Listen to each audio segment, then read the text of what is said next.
आलोकालोक पर्वतात् ये वसन्ति द्विजा देवास्तेभ्यो नित्यं नमाम्यहम्। नमो गोभ्यः श्रीमतीभ्यः सौरभेभ्यः च नमो ब्रह्मसुताभ्यश्च पवित्राभ्यो नमो नमः। या विद्या शिवकेशवादिजननी या वै जगन्मोहिनी या पञ्चप्रणवद्विरेफनलिनी या चित्कलामालिनी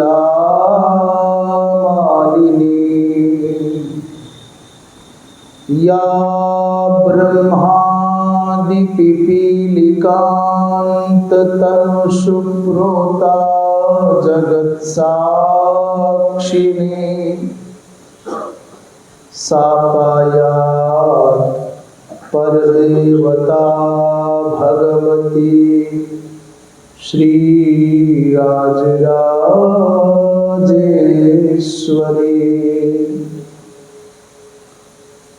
रामाय रामभद्राय रामचन्द्राय वेधसे रघुनाथाय नाथाय सीतायाः पतये नमः। कृष्णाय वासुदेवाय हरये परमात्मने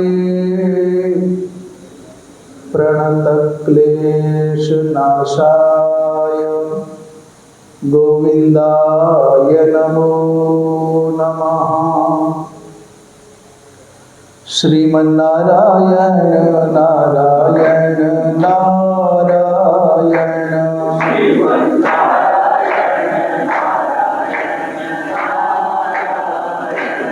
भजमन नारायण नारायण नारायण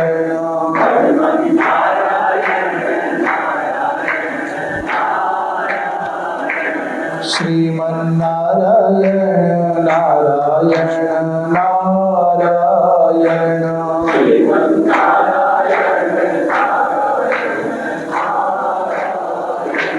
भजमन नारायण नारायण नारायण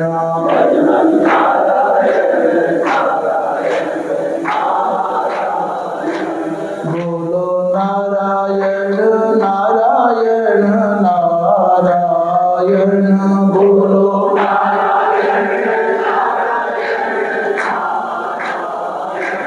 गाओ नारायण नारायण नारायण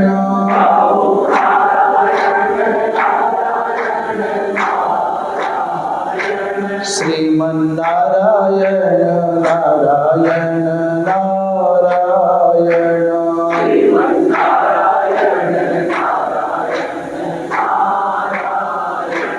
भजमन नारायण नारायण नारायण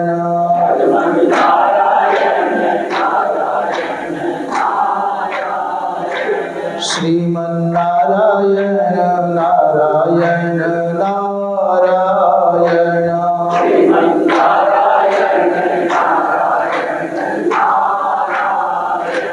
भजमन नारायण नारायण नारायण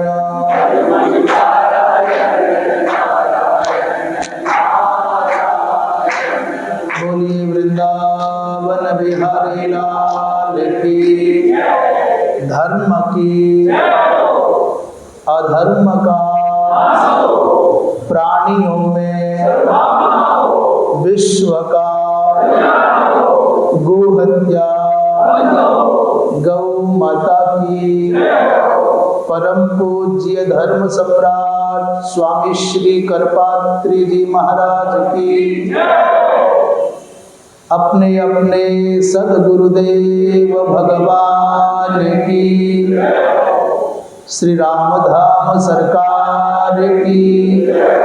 हर हर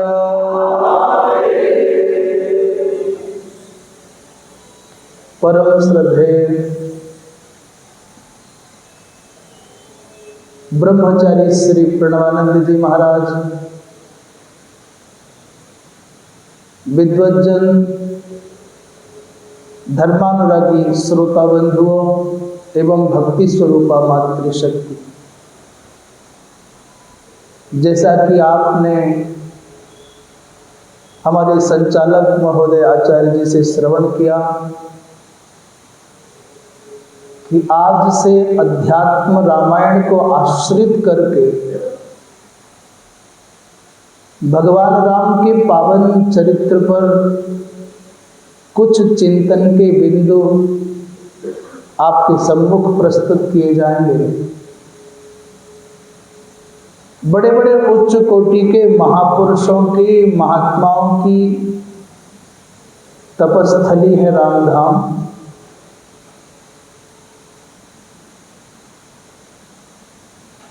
अपने समय के बड़े से बड़े उच्च कोटि के महापुरुष इस स्थान पर आए हैं। उनके चरणों की रज से ये भीलवाड़ा धन्य हुआ है, जहां गौ माता प्रसन्नता पूर्वक विचरण करती हैं, जहां संत निश्चिंत होकर के साधना में रत रहते हैं, जहां पक्षियों के लिए भी दाना है और जहां अतिथियों अभ्यागतों के लिए भी आश्रय है, वो रामधाम अपने आप में भीलवाड़ा के लिए बड़े अपूर्व सौभाग्य का एक विषय है। परम श्रद्धेय स्वामी श्री प्रत्यक्षानंद जी महाराज, परम श्रद्धेय स्वामी श्री वामदेव जी महाराज, परम श्रद्धेय धर्म सम्राट स्वामी श्री करपात्री जी महाराज, परम श्रद्धेय जगत गुरु शंकराचार्य पूज्य श्री निरंजन देव तीर्थ जी महाराज, परम श्रद्धेय पूज्य स्वामी श्री कृष्णानंद जी महाराज, परम श्रद्धेय स्वामी श्री शंकरानंद जी महाराज से लेकर के स्वामी जी श्री अनंत देव जी पर्यंत अनेकों अनेकों महात्मा इस स्थान के प्रति आत्मीय भाव रखते रहे, आते रहे हैं। भीलवाड़ा की धर्मनिष्ठ जनता ने अपनी सेवा के द्वारा, अपने समर्पण के द्वारा, अपनी सत्संग प्रियता के द्वारा अपनी सनातन निष्ठा को सिद्ध किया है। इसलिए बीच बीच में महात्मा आनंदित होकर के आप पधारते रहते हैं।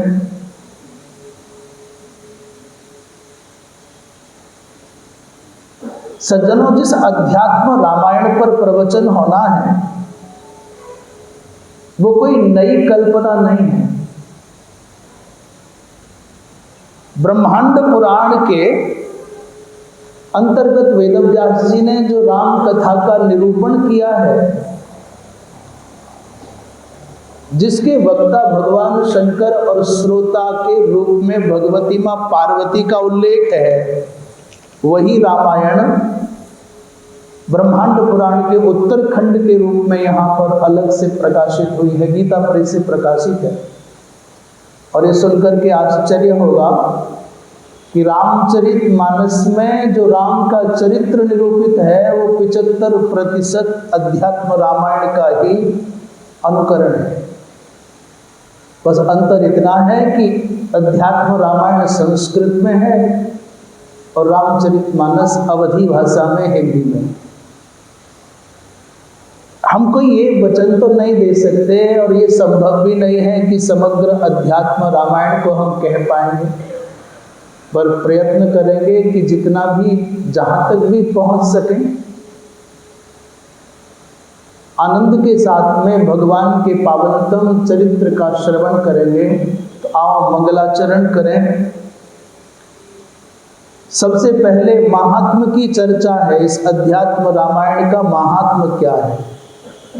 क्योंकि जब तक किसी वस्तु का, किसी व्यक्ति का, किसी स्थान का, किसी ग्रंथ का महत्व पता नहीं रहता, महात्म्य पता नहीं रहता, तब तक उसमें प्रीति नहीं होती, रुचि नहीं होती, रति नहीं होती। महात्म्य इसलिए आवश्यक है। अच्छा ये बताओ कि आवाज वहां तक साफ आती है ना, कि गूंजती है थोड़ी?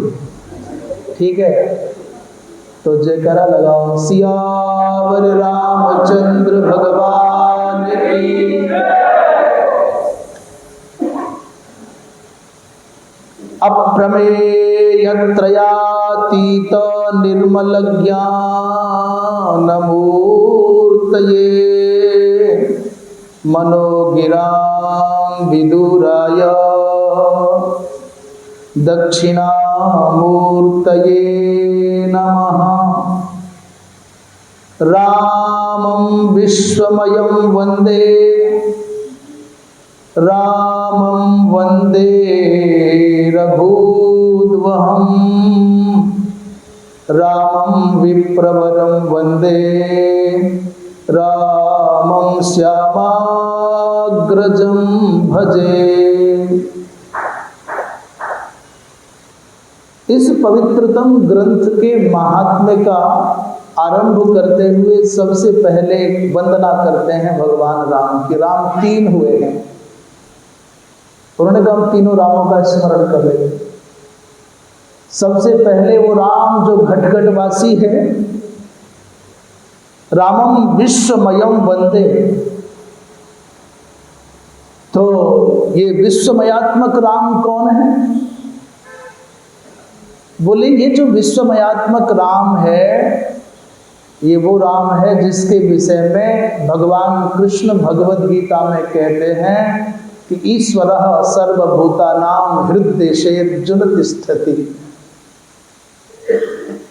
जो परम सत्ता प्राणी मात्र के हृदय में चेतना के रूप में बसती है वो राम है, जिसको घट घटवासी कहा जाता है। रमन्ते योगिनः यस्मिन्, जिसमें योगी जन रमण करते हैं वो राम है। योगिनाम चेतांसी, जो योगियों के चित्त को, योगिनाम चित्तेषु यह रमते, योगियों के चित्त में जो रमण करता है।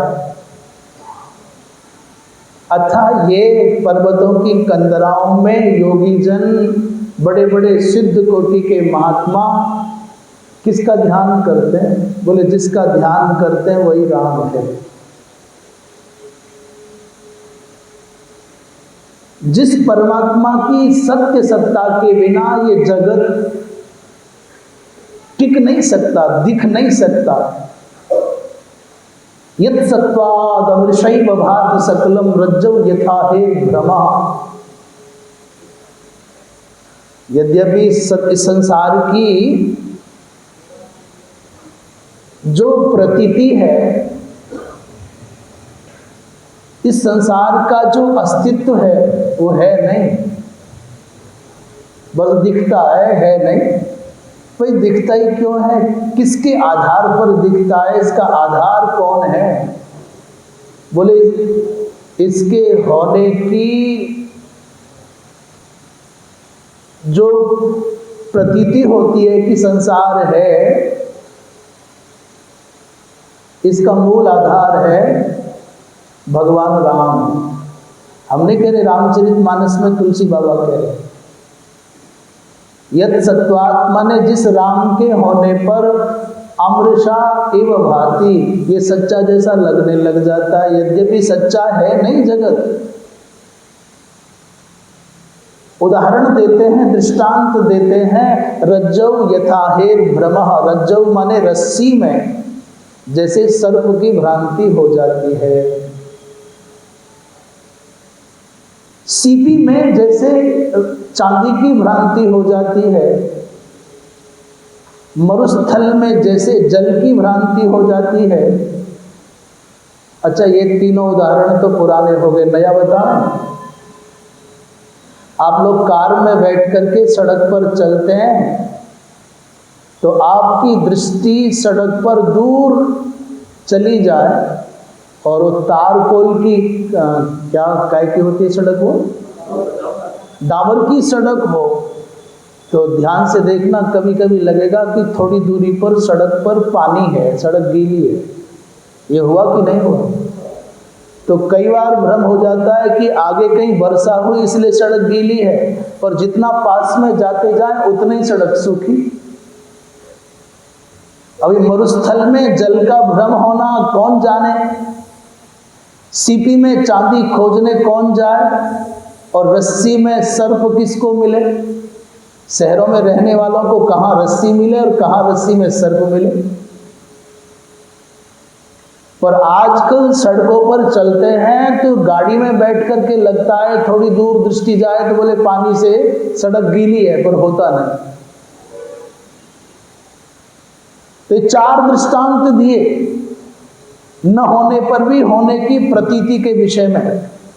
बस सही सच्ची बात यह है, ये मेरी पत्नी है, ये मेरे पति हैं, ये मेरा पुत्र है, ये मेरा शिष्य है, ये मेरे गुरु हैं, ये मेरा मठ है, ये मेरा मंदिर है, ये मेरा घर है, ये मेरी गाड़ी है, केवल कहने के लिए है, पर सच में कुछ नहीं। और बढ़िया उदाहरण दें, किसी व्यक्ति के अपने मोबाइल के संबंध से 1 लाख लोगों के साथ जुड़ाव हो जाए, फेसबुक पर, कहाँ कहाँ बोलते हैं ना, पेज पर और यूट्यूब पर, तो वो ऐसे करके अपने कॉलर चौड़ा के चलता है, 1 लाख लोग, और वो जहां खड़ा है वहां उसके आसपास घर के लोग भी नहीं। वो दावा तो करता है, भावना तो मन में रखता है, भ्रम तो पाले है कि देश भर में 10 लाख लोग जुड़े हैं, 1 करोड़ लोग जुड़े हैं, पर पास में कितने हैं? पेट में दर्द हो तो कोई आएंगे दवा लेके?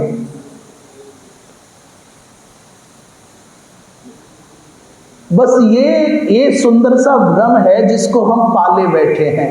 तुलसी बाबा उसी की ओर संकेत कर रहे हैं, यत् सत्वात् अमृषैव भाति सकलम रज्जौ यथाहेर्भ्रमः। जब तक इस शरीर के अंदर राम है, उसे ईश्वर कहो, चेतना कहो, जीवात्मा कहो, भगवान कहो, पराचिति कहो, शक्ति कहो, तभी तक ये विश्व प्रपंच तुमको अपने जैसा लगता है। और जैसे इसमें से राम निकल जाए तो सब शून्य हो गया। जिन स्वजनों को, संबंधियों को अपना मानते हो, तभी तक जब तक कि उनमें चिन्मय सत्ता है, राम की सत्ता है। इसलिए पहला वंदन कर रहे हैं, रामम विश्वमयम वंदे। वो अंतर्यामी परमेश्वर राम की वंदना कर रहे हैं। महाराज जी को भैया स्थान दिलाई, बिठाइए, संत जी को बिठाइए।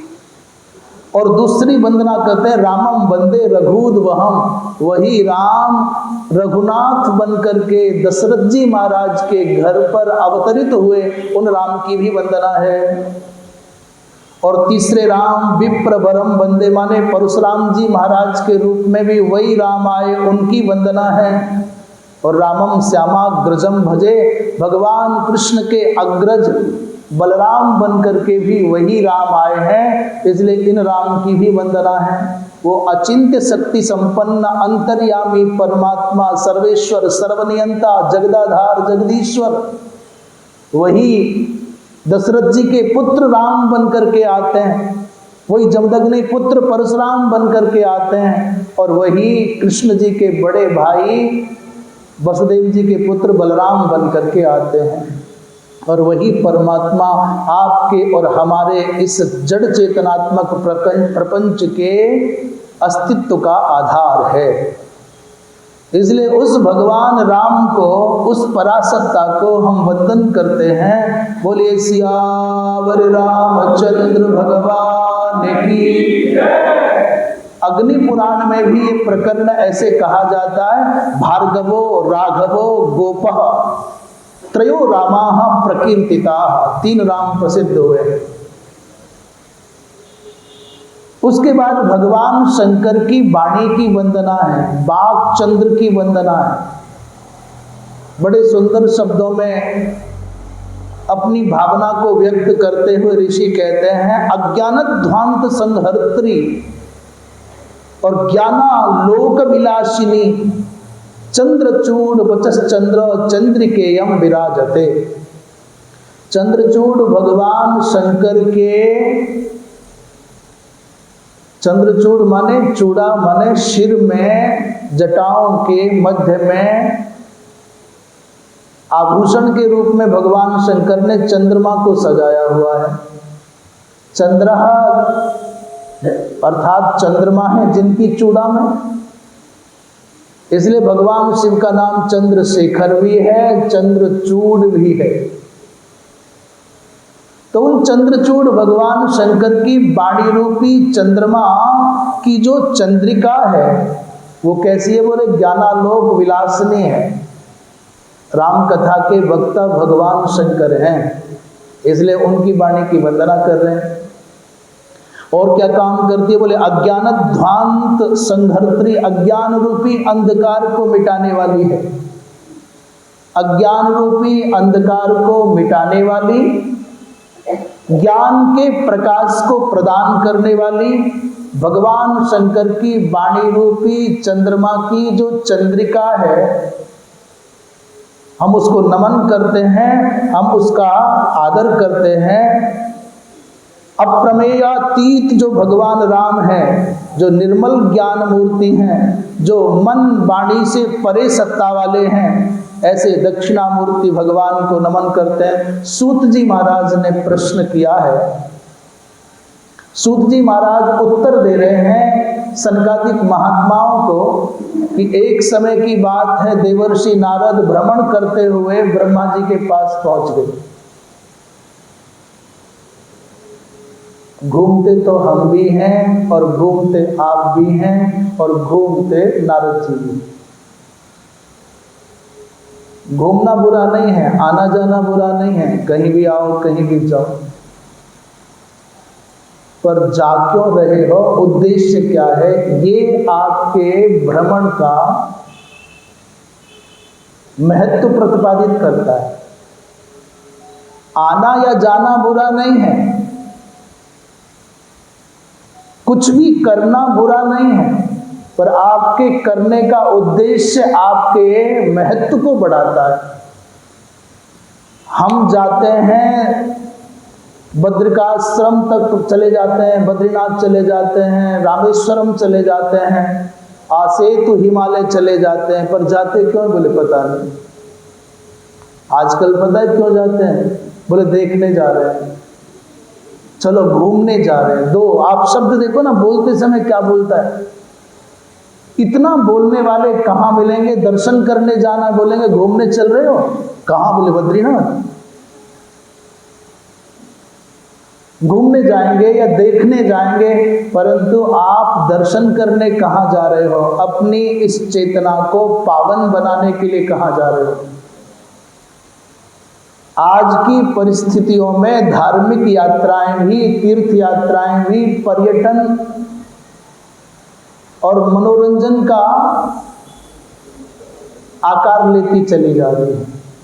इसलिए ना तो जाने वाला पवित्र रख पाता है अपने शरीर को, और ना पवित्र रख पाता है अपनी वाणी को, और ना पवित्र रख पाता है अपने मन को। और जब स्वयं न वाणी में पवित्रता है, ना शरीर में पवित्रता है, ना मन में पवित्रता है, तो वो तीर्थ को भी पवित्र नहीं रहने देता, उसमें मलिनता, गंदगी छोड़ करके आता है। जा हम भी रहे हैं और जा नारद जी भी रहे हैं। नारद जी क्यों जा रहे हैं? उत्तर दे रहे हैं। परानुग्रह वांछया सत्यलोकमुपागतः सत्यलोकमुपागमत पर्यटन सकलाम लोकाम। नारद जी महाराज बड़े आनंद पूर्ण जीवन जीने वाले महात्मा हैं। श्रीमद् भागवत की कथा का आरंभ होता है तब भी आप सुनते हैं ना, हम तो पृथ्वी में, या तो पृथ्वी लोक पर आए, वृंदावन पहुंच गए, यमुना के किनारे पर भक्ति महारानी को देखा तो पहुंच गए उसके पास। देवी क्या बात है, क्या परेशानी है? नारद जी ऐसे महात्मा है। तो भ्रमण करते, विविध लोगों का भ्रमण करते करते ब्रह्मलोक पहुंच गए। पर गए क्यों? बोले परा अनुग्रह वांछया,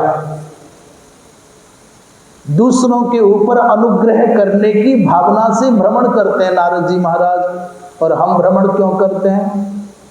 अपने आनंद के लिए, अपने सुख के लिए, अपनी मौज के लिए। हमारे कार्यों का उद्देश्य, भाई थोड़ा ध्यान से श्रवण करोगे तो ये बात बहुत महत्व की है। यदि आप माला जप रहे हैं, आप मौन बैठे हैं, आप यज्ञ कर रहे हैं, आप अन्नदान करते हैं और आप देव पूजा करते हैं, बहुत बड़ा उत्सव मना रहे हैं, और आपका उद्देश्य यदि भगवत प्राप्ति नहीं है, आपका उद्देश्य यदि मन की शांति नहीं है, आपका उद्देश्य यदि आत्म कल्याण नहीं है, तो क्षमा करना, आपका ये बड़े से बड़ा महोत्सव भी शून्य हो जाएगा। मौन बैठे हैं, नवरात्रि मौन किया है या 1 वर्ष का मौन है या कुछ भी मान, और उसका उद्देश्य लोगों को प्रभावित करना है, अपने आप को इस रूप में ख्यापित करना है कि बड़े तपस्वी, बड़े ज्ञानी, बड़े त्यागी, बड़े विरक्त हैं, तो आपका वो वर्ष भर का तप शून्य है। और आप लगा रहे हैं झाड़ू, और आपके झाड़ू लगाने का उद्देश्य मात्र इतना है कि कदाचित इस मार्ग से कोई संत निकल गए, इस मार्ग से मेरे प्रभु आ गए, और मेरे झाड़ू लगाने का लाभ ये हो कि यहाँ रास्ते में पड़ा हुआ कांटा, कांच, कंकर उनके पैरों में ना लगे, इसलिए झाड़ू लगाऊं। तो झाड़ू लगाना भी बड़ा काम हो जाएगा, बड़ा भजन हो जाएगा। शबरी माता माला लेकर के बैठती है, ये बात होगी कहीं एकांत में, पर चर्चा का विषय नहीं है। शबरी माता कहीं एकांत में साधना के लिए बैठती होगी, ये बात चर्चा का विषय नहीं बनी। पर शबरी माता नित्य झाड़ू लगाती है, ये बात चर्चा का विषय बन गई। शबरी माता स्वयं क्या खाती, क्या पीती, कैसे रहती है, इसकी चर्चा नहीं हुई। पर शबरी माता जंगल से कंदमूल फल लाती है, और उद्देश्य यह है कि मेरे राघव आएंगे। झाड़ू इसलिए नहीं लगाती कि लोग यहाँ फोटो खींच करके अखबार में छपा देंगे। झाड़ू इसलिए नहीं लगाती शबरी कि लोग मेरी प्रशंसा कर जाएंगे। शबरी इसलिए झाड़ू लगाती है, मेरे गुरुदेव ने कहा है कि नंगे नंगे पांव, कोमल कोमल चरण लेकर के मेरे प्रभु यहाँ आएंगे, और आएंगे तो कहीं उनके कोमलतम चरणों में कांटा न चुभ जाए, कोई तिनका न लग जाए। इसलिए झाड़ू लगा रही है। तो क्यों लगा रही है? कि ये शबरी झाड़ू क्यों लगा रही है? मेरे प्रभु के लिए, मेरे राम के लिए। तो झाड़ू लगाना भजन बन गया। उद्देश्य पावन होने से क्रिया में प्रीति बढ़ गई। हमारा उद्देश्य हमारे व्यवहार को, हमारे कार्य को छोटा या बड़ा बना सकता है, सामान्य और विशेष बना सकता है। यदि आपका उद्देश्य माला जपना उच्चतम भगवत प्राप्ति का उद्देश्य लेकर के है, वो भी पवित्रतम है। और यदि उद्देश्य गड़बड़ा गया तो सारी क्रियाएं गड़बड़ा जाएंगी। लड़ते तो हम सब हैं, झगड़े तो हमारे सबके होते हैं, कभी दूसरों से, कभी अपनों से, कभी अपने आप से। अच्छा, लड़ाई होती है कि नहीं होती? जो लोग दूसरों से लड़ रहे होते हैं, मैं उनको बहुत अच्छा मानता हूँ, बढ़िया लोग हैं। लड़ना तो है ही, बिना लड़े तो रहा ही नहीं जा सकता। जो लोग दूसरों से लड़ रहे हैं धन्यवाद है, पर जो अपनों से लड़ रहे हैं वो थोड़े कम समझदार हैं। वो उनको अपनों से लड़ने वालों को मैं मूर्ख समझता हूं, पर जो अपने आप से लड़ रहे हैं वो तो बच रहे हैं। लड़ाई सबकी चलती है, सदा चलती है। अपने आप से लड़ रहे हैं, जूझ रहे हैं, अपनों से ही लड़ रहे हैं, जूझ रहे हैं, और परायों से सबसे लड़ रहे हैं, जूझ रहे हैं। पर सुनो, दूसरों से लड़ करके जीतना बहुत सरल है, अपनों से लड़ करके जीतने में भी बड़ी हार है, बड़ी मृत्यु है। लड़ने का सुख नहीं मना सकता, उत्सव नहीं मना सकता जीतने का, पर जो अपने आप से लड़ रहे हैं उनकी दवा धरती पर किसी के पास नहीं। विश्व विजेता वो है, विश्ववंद्य वो है, त्यागी तपस्वी महापुरुष महामानव वो है जो अपने आप की अपनी लड़ाई में, अपने अंतर्मन की लड़ाई में, संघर्ष में विजेता हो गया है। जिसने अंदर के शत्रुओं को जीत लिया है वो विश्व विजेता हो गया है। उसी को महामानव कहा जाता है, उसी को महामनीषी कहा जाता है, उसी को महात्मा कहा जाता है, उसी को बुद्ध कह दिया जाता है, उसी को तुलसीदास जी महाराज कह दिया जाता है, और वही आद्य जगत गुरु शंकराचार्य बन जाता है। महाराज सबसे बड़ी लड़ाई बाहर नहीं अंदर चलती है, और दिखती किसी को नहीं। उद्देश्य विमल होना चाहिए। भोजन बनाते बनाते आपके मन में ये भाव आ गया कि मैं तो भगवान को भोग लगाने के लिए प्रसाद बना रहा हूं या बना रही हूं, तो फिर आपका भोजन बनाना भी भजन हो जाएगा, यज्ञ हो जाएगा। और आपने सोचा कि हमारी तो जिंदगी खराब है, रोटी बनाने के लिए पैदा हुए क्या, कब इससे छुट्टी मिलेगी, तो फिर जाओ, आपसे भजन भी नहीं होगा।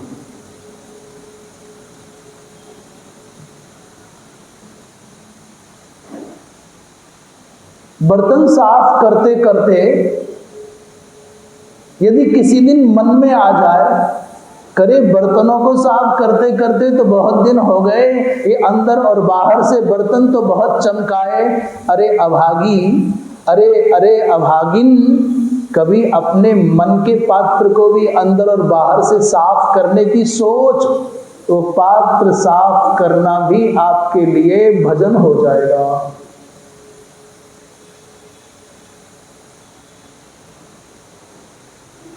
कोई भी कार्य छोटा बड़ा नहीं हो सकता, उसका उद्देश्य आपको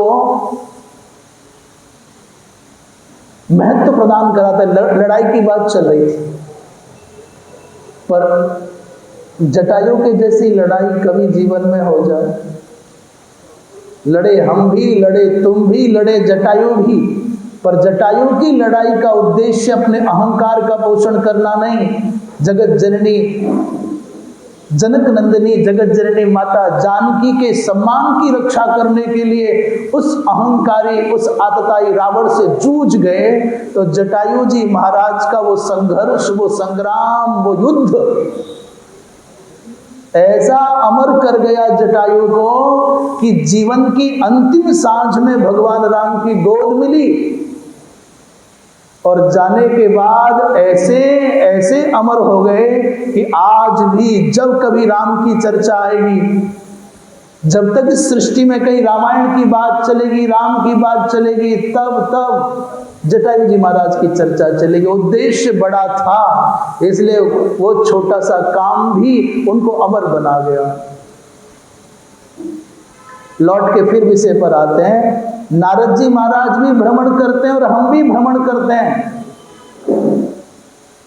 पर नारद जी महाराज के भ्रमण का उद्देश्य परा अनुग्रह वांछया, इसलिए सत्यलोक मने ब्रह्मा जी महाराज के पास पहुंच गए। बोलिए वृंदावन बिहारी लाल की।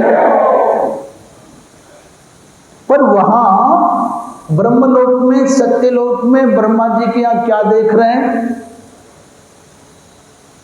ब्रह्मा जी महाराज के लोक में देखा कि चारों वेद, जैसे हम और आप शरीरधारी हैं ना, या स्त्री के रूप में, पुरुष के रूप में आप सब भ्रमण करते हो, आते जाते बैठते हो। ब्रह्मा जी के उस दिव्य लोक में चारों वेदों को नारद जी महाराज ने आते जाते देखा। हमारी दृष्टि में वेद का मतलब है एक पुस्तक, एक ग्रंथ, एक पोथी।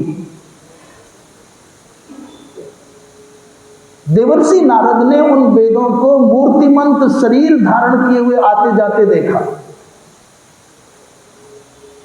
इस बात को सिद्ध करने के लिए एक प्रमाण दें।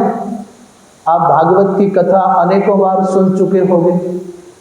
भागवत जी के महात्म्य में प्रसंग आता है कि जब सनकादिक महात्मा देवर्षि नारद को माध्यम बना करके भक्ति ज्ञान वैराग्य के उद्धार के लिए भागवत कथा कह रहे थे, तब कौन कौन सुनने आए?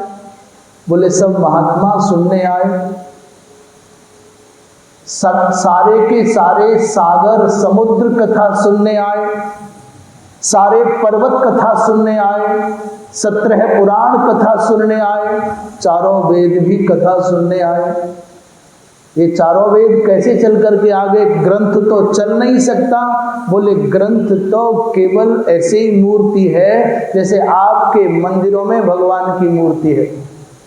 भगवान की ये मूर्ति नहीं आती जाती, पर भगवान आते जाते हैं। ऐसे ही भगवान के ये विग्रह रूप जो ग्रंथ हैं, ये आते जाते नहीं, पर वेद आते जाते हैं। वेद भी कथा सुनने आए। तो ब्रह्मा जी महाराज के लोक में नारद जी ने तत्र दृष्ट्वा मूर्ति मदभिश्छंदो भी परिवेष्टितम और बालार्क प्रभया सम्यक भासयंतं सभागृहम। मार्कंडेय आदि महात्मा भी वहां बैठे थे। श्री ब्रह्मा जी महाराज जो चतुर्मुख हैं, जो सभी भक्तों के अभीष्ट प्रदान करने वाले हैं, नारद जी ने दंडवत प्रणाम करके पिताजी को, ब्रह्मा जी को आदर प्रदान किया। प्रसन्न हो गए ब्रह्मा जी महाराज। नारद जी महाराज से प्रसन्न होकर के उन्होंने कहा कि बेटा वत्स नारद, तुम्हारे मन में जो प्रश्न हो पूछ लो, मैं तुम्हारे शिष्टाचार से बहुत प्रसन्न हो गया हूं। क्या पूछना चाहते हैं? इस ब्रह्मलोक में आने का कारण क्या है? किम पृष्ठु कामस त्वमसि। इतना सुनते ही देवर्षि नारद जी ने कहा,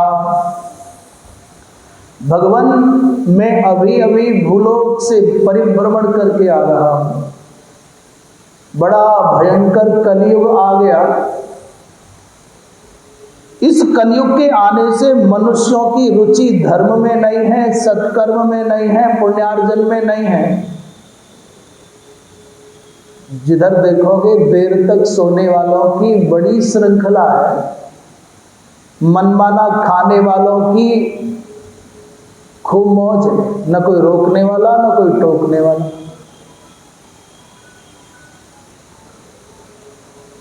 इस कलयुग के आने से दुराचार रता सर्वे सत्य वार्ता परान मुखा।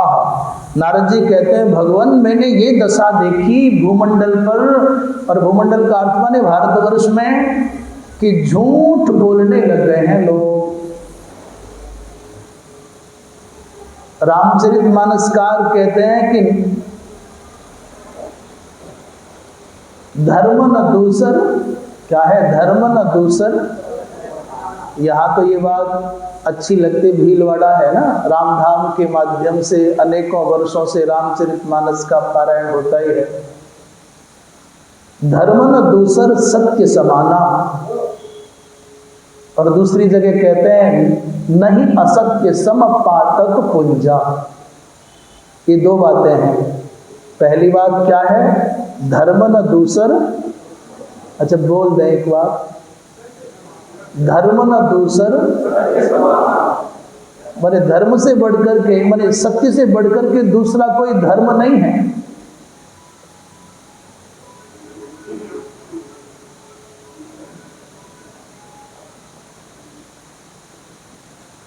इससे बढ़कर के कोई और उपदेश चाहिए क्या? दूसरा नहीं असत्य सम पातक पुंजा। इसे भी बोलो, नहीं असत्य सम। अब इन दो बातों को यदि कोई समझ ले और प्रतिज्ञा कर ले दृढ़ता से, कुछ लुटता हो तो लुट जाए, छुटता हो तो छुट जाए, मिटता हो तो मिट जाए, पर मैं असत्य नहीं बोलूंगा, मैं सत्य का साथ नहीं छोड़ूंगा। तो अब बाकी क्या उपनिषद पढ़ना है, बाकी क्या सत्संग करना है, बाकी क्या तीर्थ नहाना है। और यदि ये दोनों बातें जीवन में नहीं आई तो फिर काहे का बद्रीनाथ जाना है, काहे का सत्संग करना है और काहे का माला जपना है।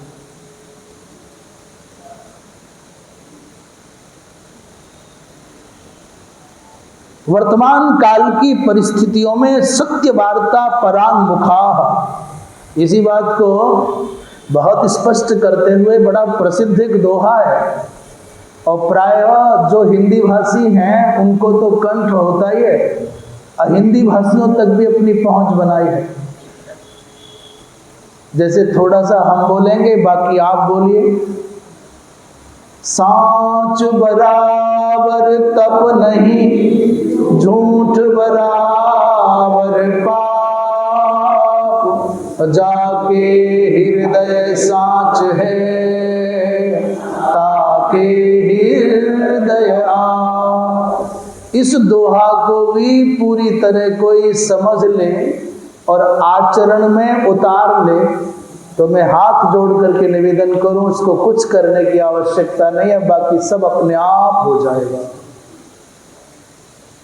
और बड़ी बड़ी बात कह दें, भगवान को खोजने कहीं जाने की आवश्यकता नहीं पड़ेगी, आपके पास चल करके भगवान अपने आप आएंगे, आएंगे और आएंगे।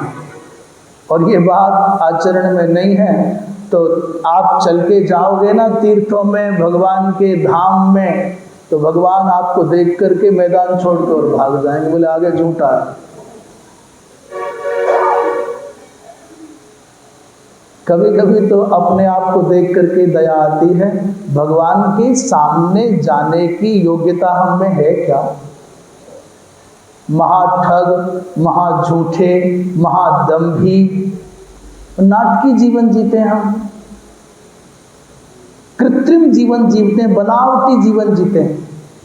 जैसे अपनी असुंदरता को छिपाने के लिए कोई व्यक्ति श्रृंगार करता है, वैसे ही हम अपनी नास्तिकता को, अपनी नकारात्मकता को, अपने मन की गंदगी को छिपाने के लिए धार्मिकता की चादर ओढ़ते हैं। चंदन लगाओ, माला पहनो, ये जटा बनाओ, ये ऐसे कपड़े पहनो, और फिर हमको लोग धार्मिक समझें, भगवान का भक्त समझें। हम तो भक्त का है, मंगता है। हम कहाँ है भक्त बताना? हमारी कोई भी क्रिया है तो उसके अंदर कामना बसी है। मंदिर जाएं तो भगवान के नाम कम, भगवान की स्तुति कम। अभी तो अपनी याचना की फाइल बड़ी है कि ला ये भी चाहिए, ये भी चाहिए, ये भी दे और ये भी दे। और तो छोड़ो, पूजा का संकल्प कराते हैं ना, सत्यनारायण व्रत का संकल्प कराएं, दीपदान का संकल्प कराएं, तो वहाँ भी बोलने वाले से बुलवा देते हैं श्रुति स्मृति पुराणों फल प्राप्त्यर्थ, इह जन्मनि जन्मांतरे वा, इस जन्म के दूसरे जन्मों के सब पाप कट जाएं, सब दुख मिट जाएं। और बोले स्थिर लक्ष्मी प्राप्त्यर्थ, अप्राप्त लक्ष्मी प्राप्त्यर्थम, प्राप्त लक्ष्म्या चिरकाल संरक्षणार्थम। जो नहीं मिला है वो मिल जाए, जो मिला हुआ है वो बढ़ता जाए, सुरक्षित रहे। पूजा छोटी सी और कामनाओं की लिस्ट बढ़ती जाती है, और भी मन नहीं माने तो उसमें ऐसे भी बोला जाता है, बोले चौथे 8वें 12वें जो कुग्रह हैं, जो दूषित ग्रह हैं, प्रतिकूल ग्रह हैं, वो अनुकूल हो जाएं। ऐसा न जाने कितना कितना जन्म कुंडली में, गोचर में, दशा महादशा में सब अनुकूल ग्रह हो जाए, कितना बोलते जाते हैं। पर क्षमा करना, हमारे मन में ऐसा भाव आता है, किसी को बुरा लग जाए तो हमें बहुत अच्छा लगेगा कि लगी तो सही। बढ़िया आनंद से गौ माता का, वेद लक्षणा भारतीय परंपरा की गौ माता का दूध लिया, भगवान का स्मरण करते करते घोट घोट करके उसमें किशमिश डाल करके, मेवा डाल करके रबड़ी के जैसी खीर बनाई, और एक चुटकी लाए, एक थोड़ी सी बूंद लाए केरोसिन मिट्टी के तेल की, पका करके वो तेल उसमें डाल दिया और भगवान के सामने परोस दिया, गुरु खा लो। संत के सामने परोस दिया, खाओ प्रभु। बढ़िया अद्भुत आपने रबड़ी के जैसी खीर बनाई, और भोग लगाने से पहले एक बूंद बताओ उसे आप खाओगे कि भगवान खाएंगे कि संत खाएंगे, कोई पाएगा?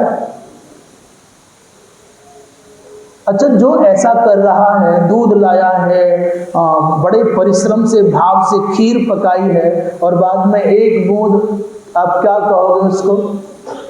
करे पागल है,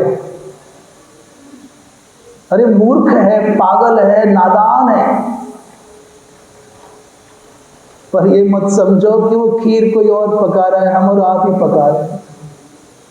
बढ़िया अच्छी सी माला लाए, बढ़िया फूल लाए, बढ़िया भगवान को भोग लगाया, भगवान को स्नान भी कराया, सजाया, और बढ़िया से बिठा करके आरती कर ली, और बाद में बताए, बोले सुख संपत्ति घर आवे, कष्ट मिटे तन का। एक बूंद आपने कामना की केरोसिन के तेल की डाल दी उसमें। भगवान ने कहा, इतनी लंबलेट कर रहा था, इतनी दंडवत प्रणाम करता था, लगता था बड़ा जोर का भक्त है, पर ये तो कुटिल निकला। इसके तो प्रार्थनाओं के अंदर भी कामना भरी पड़ी है।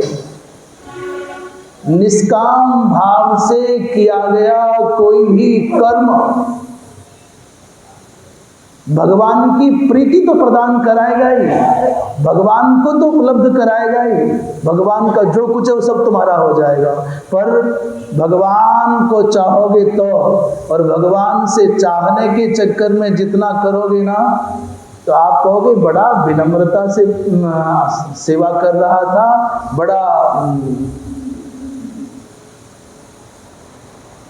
कितना मीठा बोलता है, कितने काम करता है, पर इसका उद्देश्य तो पैसा कमाना है, इसका उद्देश्य तो मुझसे कुछ चाहना है। आप भी नाराज हो जाते हो। भैया बड़ी बात यह है कि बात समझ में आ जाए, भगवान की पूजा करो तो कामना लेकर के मत करो। यद्यपि ये बात जितनी आसानी से कही जा रही है और जितनी सरलता से सुनी जा रही है, उतनी सरलता से जीवन में आनी नहीं है। ये कोई रसगुल्ला नहीं है कि गप से खा जाओ और बात बन गई। लोहे के चने चबाने जैसा है निष्काम होना। और जबकि सच्चाई ये है कि निष्काम भाव से केवल भगवत चरणारविंद की प्रीति प्राप्त करने के लिए आप पूजा करते हो, तो सब कुछ आपके चारों ओर अपने आप आने लग जाता है। आप बचो। पाने के लिए प्रयत्न करना बड़ा नहीं है। ये पुरुषार्थ का मतलब, परिश्रम का मतलब ये नहीं कुछ पाना है इसलिए परिश्रम करो। मैं कहूँ आप बचो कि नहीं पाना है इसके लिए पुरुषार्थ करोगे तो सारी धरती आपके पीछे पीछे घूमते हुए दिखाई देगी। भगवान की प्रतिज्ञा है, निरपेक्षम मुनिम शांतम और निर्वैरम समदर्शिनम अनुप्रजाम्यहम। भगवान कह रहे हैं पूये दंघ्रि रेणु भी। जो निरपेक्ष है, जो मननशील मुनि है, जो शांतात्मा है, निरपेक्ष माने जिसको कुछ अपेक्षा नहीं, जो कुछ चाहता नहीं, आपके घर पर काम करने वाली कोई बाई हो माता, कोई सेवक हो जिसे आप दास या नौकर कहते हो, वो भी आपसे बार बार चाहता है ना, मांगता है, बाबूजी ये कर दो, तो आपकी दृष्टि में से उतर जाता है, मांगता ही रहता है। और बार बार जब दिवाली निकल गई, होली निकल गई, वो अपनी ओर से कुछ मांगता ही नहीं है, तो आपके अंदर का मनुष्य देवता बनता है।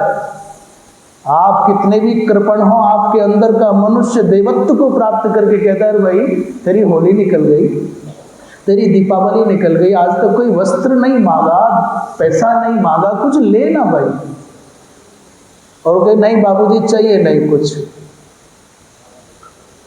आप बार बार आग्रह करोगे और वो कहेगा चाहिए नहीं कुछ, तो आप अपने खाने वाली जो थाली है ना, वो उसके आगे रखोगे कि नहीं भाई इसमें से खा ले, ये ले ले भाई। आपके सामने सामान्य सा अस्तित्व रखने वाला सेवक यदि त्यागपूर्ण जीवन जीने लग जाता है, तो आपके कितने भी कृपण होगे, आपके अंदर जो मनुष्यता है वो देवत्व का रूप धारण करके देने को आतुर हो जाएगी, ले ले ले। और अगर नहीं चाहिए, प्रहलाद जी महाराज ने ये करके दिखाया। श्री प्रहलाद जी महाराज ने करके दिखाया, सिद्ध किया, भगवान को कहना पड़ा मांग मांग, पर प्रहलाद जी कहते नहीं नहीं मांगना महाराज, बहकाओ मत।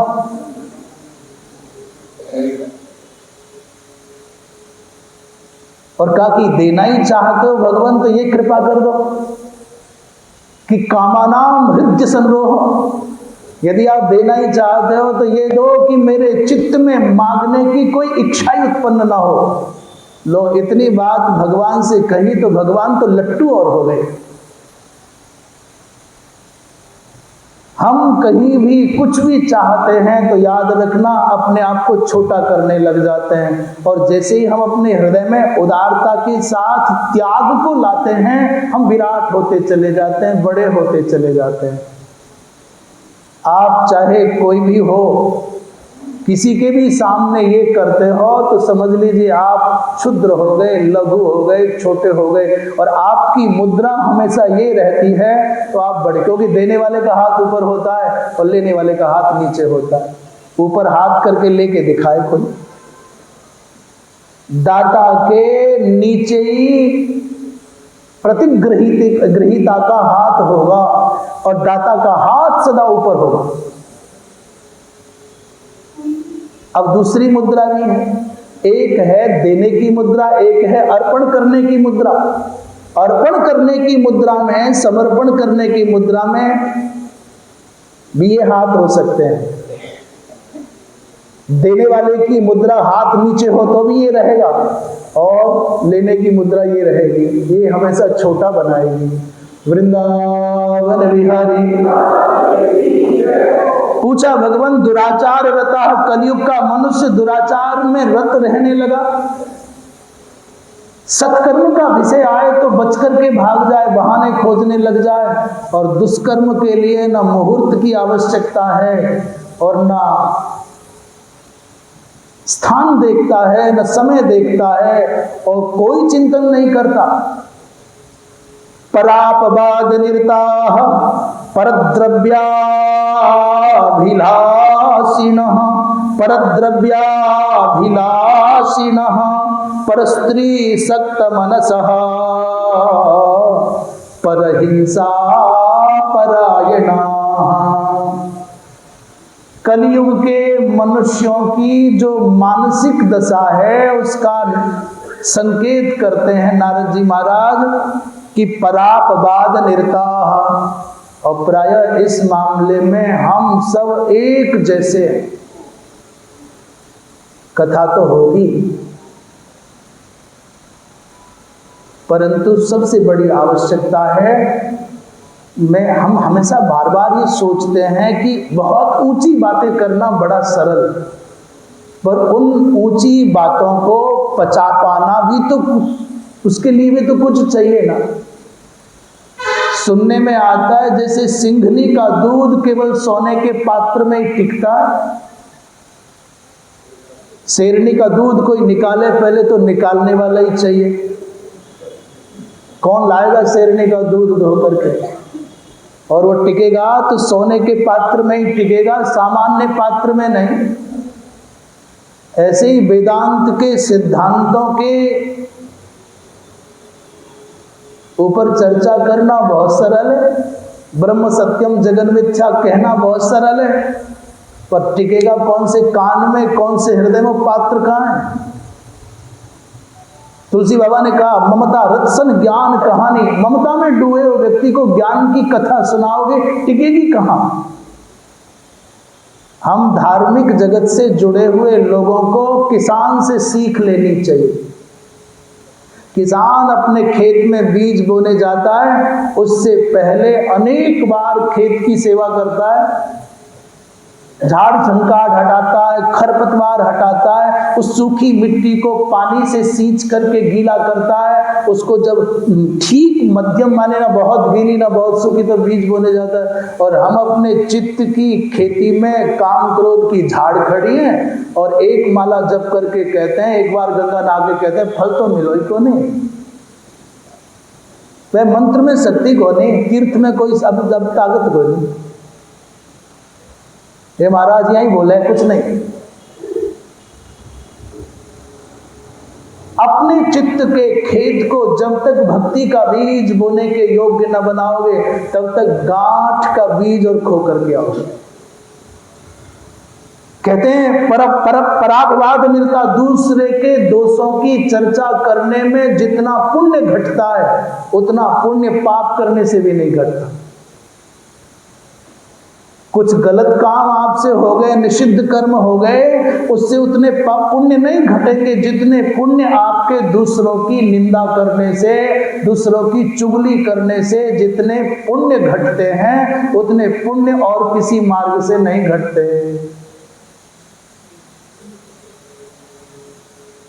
बोले सबके निंदा जे जड़ करही, ते चमकादड़ हुई अब करही।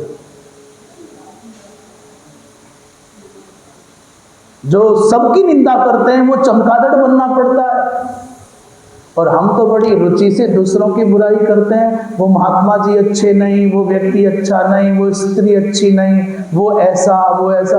भैया दुनिया कैसी भी हो, तुमको क्या, तुम कैसे हो उसको देखो ना।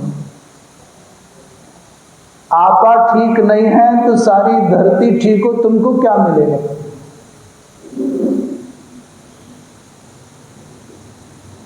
दूसरे की निंदा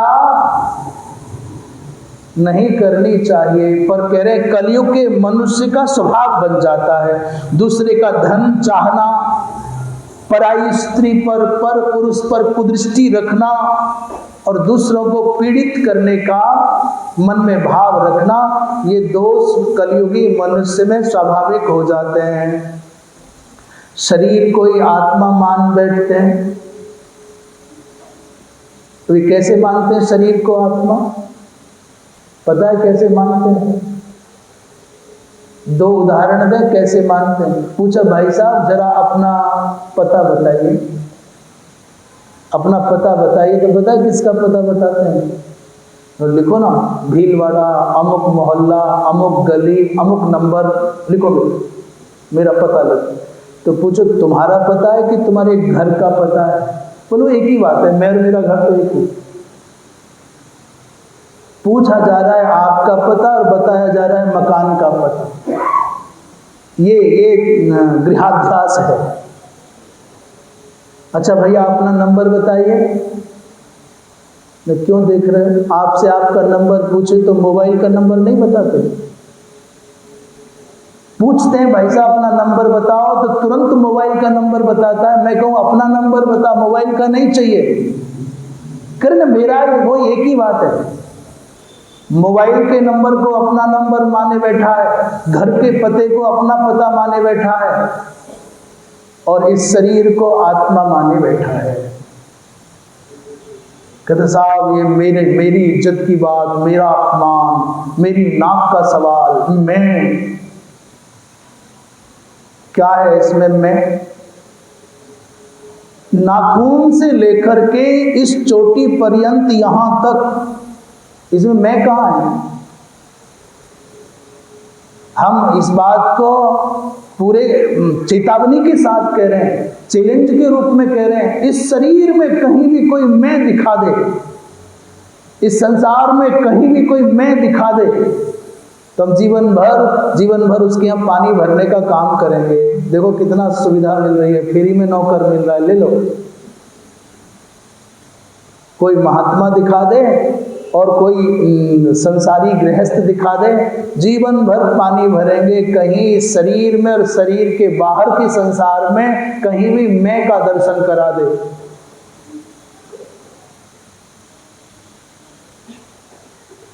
ये क्या होता है? ये कार किसकी है? तो क्या उत्तर देता है व्यक्ति? बोलो क्या कहता है? ये घर किसका है? ये मकान किसका है? मेरा है। घर, मकान, फिर पत्नी, बच्चे किसके हैं? मेरे। मैं नहीं है कहीं। ये शरीर के संबंधी जितने तुमने नाप लिए हैं, तोल लिए हैं, जोड़ लिए हैं, इकट्ठे कर लिए हैं, सब कौन है? मेरा है। मेरा गांव, मेरा देश, मेरा घर, मेरी पत्नी, मेरे बच्चे, मेरे मित्र, मेरे सेवक, मेरा मालिक। अब शरीर पे आ जाए। शरीर के संबंधी तो देख लियो, मैं कुछ है ही नहीं, सब मेरा है। ये क्या है? बोलो उत्तर दो, ये क्या है? सिर नहीं है, मेरा सिर है। अपने सर पर हाथ रख के बोलो, ये क्या है? मेरा सिर है। मेरी नाक, मेरी आंख, मेरा पैर, ये दिखता है शरीर, इसलिए मेरा करते हो। अंदर चलें, आज मेरा मन ठीक नहीं, आज उसने मेरा मन दुखाया है। महाराज आजकल मेरी बुद्धि ठीक काम नहीं कर रही। महाराज मेरे अहंकार को चोट लगी है। महाराज मेरा चित्त बहुत दुखी है। बाहर की छोड़ो, अंदर की बात कर लो तो मन, बुद्धि, चित्त, अहंकार सब कहता है मेरा मेरा मेरा मेरा। तो बाबा तू कहाँ है? तो सब तेरा है। मेरा मन, मेरी बुद्धि, मेरा चित्त, मेरा अहंकार, मेरा जीव, इस मेरे के झंझट में उलझा हुआ जीव अपने स्वरूप को भूल गया। वो नहीं दिखता कहीं। देहात्म दृष्टयः, शरीर को ही आत्मबुद्धि से देखने की आदत मनुष्य को पड़ गई है और मैं हाथ से गुम हो गया, खो गया कहीं। बस समग्र साधनाओं का सार यही है, इस मेरा की भीड़ में से मैं को खोजना है। मैं क्या है? बताएं मैं क्या है? जिसे पानी गला नहीं सकता, जिसे आग जला नहीं सकती, जिसे समय बूढ़ा नहीं कर सकता, जिसे काल मार नहीं सकता, जिसे हवा सुखा नहीं सकती, जिसे शस्त्र काट नहीं सकते, ये सब तो कटने वाले हैं। वो कौन है?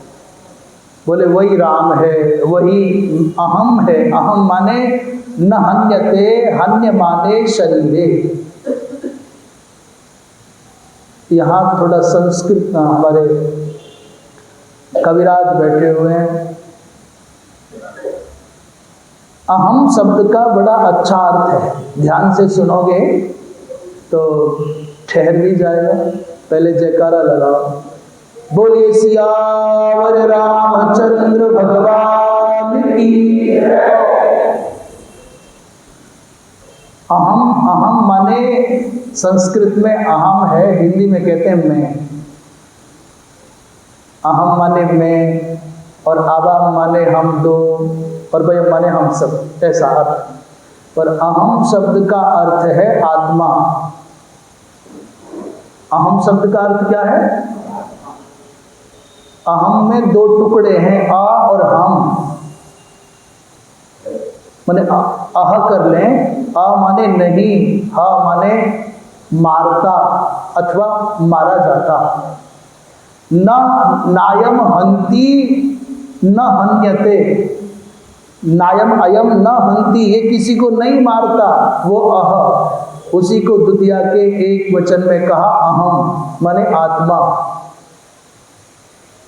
और न हन्यते केनचिद अपि, केनापि, किसी के द्वारा मारा नहीं जाता, इति अह माने आत्मा, उसी को द्वितीया के एक वचन में कर दिया अहम।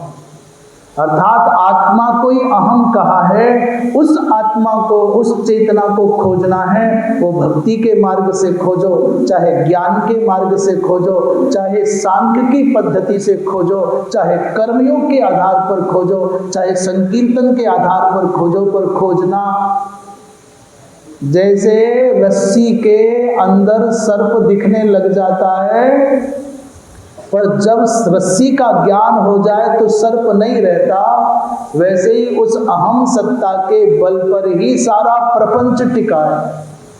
उस अहम सत्ता का साक्षात्कार हो जाए तो फिर ये कुछ नहीं दिखाई देता। देहात्म दृष्टि हो गए, मूढ़ हो गए, नास्तिक हो गए, पशु बुद्धि हो गए, माता पिता का अपमान करने वाले हो गए, और स्त्री देवाह काम किंकरा। नारद जी महाराज कह रहे हैं, प्रभु मैं तो भारतवर्ष में भ्रमण करके आया तो स्त्रियः एव देवाः जेषाम् इति स्त्री देवाः। बोले माता का तिरस्कार कर दे, पिता का अपमान कर दे, केवल किसके लिए? स्त्री के लिए। क्या करते हैं माता पिता? कहते हैं भाई अपनी कुल परंपरा नहीं है, अपने परिवार की प्रतिष्ठा का ध्यान रख, वहां विवाह नहीं करना। तो 20-25 वर्ष तक जिन माता पिता के द्वारा पाला पोसा गया, उन माता पिता को, उनकी कुल प्रतिष्ठा को, उनके सामाजिक सम्मान को ठोकर मार करके एक स्त्री के लिए भाग जाता है। और सेम यही बात स्त्रियों के लिए भी है। न माता पिता के सम्मान की चिंता, न कुल प्रतिष्ठा की चिंता, और न परंपराओं की चिंता। हमें पूछें कि आप पाना क्या चाहते हो? एक स्त्री से पूछो क्या पाना चाहती, बोले अमुक युवक मुझे स्वीकार है, वो चाहिए। तो क्या खोगे? माता पिता को खोने को तैयार है, घर परिवार को खोने को तैयार है, पर साल भर से जिससे बातें होने लगी हैं वो एक युवक, उसको स्वीकार है। आपको 20-25 वर्षों तक जिस घर में आश्रय मिला, जिन लोगों के प्रेम की छांव में आप पले, वो स्वीकार नहीं है। पर आपके मन ने 2 दिन में किसी को अपना मान लिया, उसके चक्कर में आप सब कुछ खोने को तैयार हैं। ये कितनी समझदारी की बात है। रामचरितमानसकार ने इस बात को कहा कि मात पिता मानहि तब लो। कब तक मानते हैं माता पिता को? बोले अवला नन दीख नहीं जब लो। इसलिए गांव की भाषा में कहते हैं काली चोटी वाड़ी आ जाएगी सब सुधार देगी। और सबके साथ ये घटना घटती। नर नाचत, कैसे नाचता है मनुष्य? बताओ कैसे? तुलसी बाबा कह रहे हैं नारी नारी विवश, हाँ जग सकल गुसाई। और नर नाचत, ये कोई एक किसी का उपहास उड़ाने के लिए नहीं है। ये बातें किसी का परिहास करने के लिए, उपहास उड़ाने के लिए नहीं, ये सच्चाई है।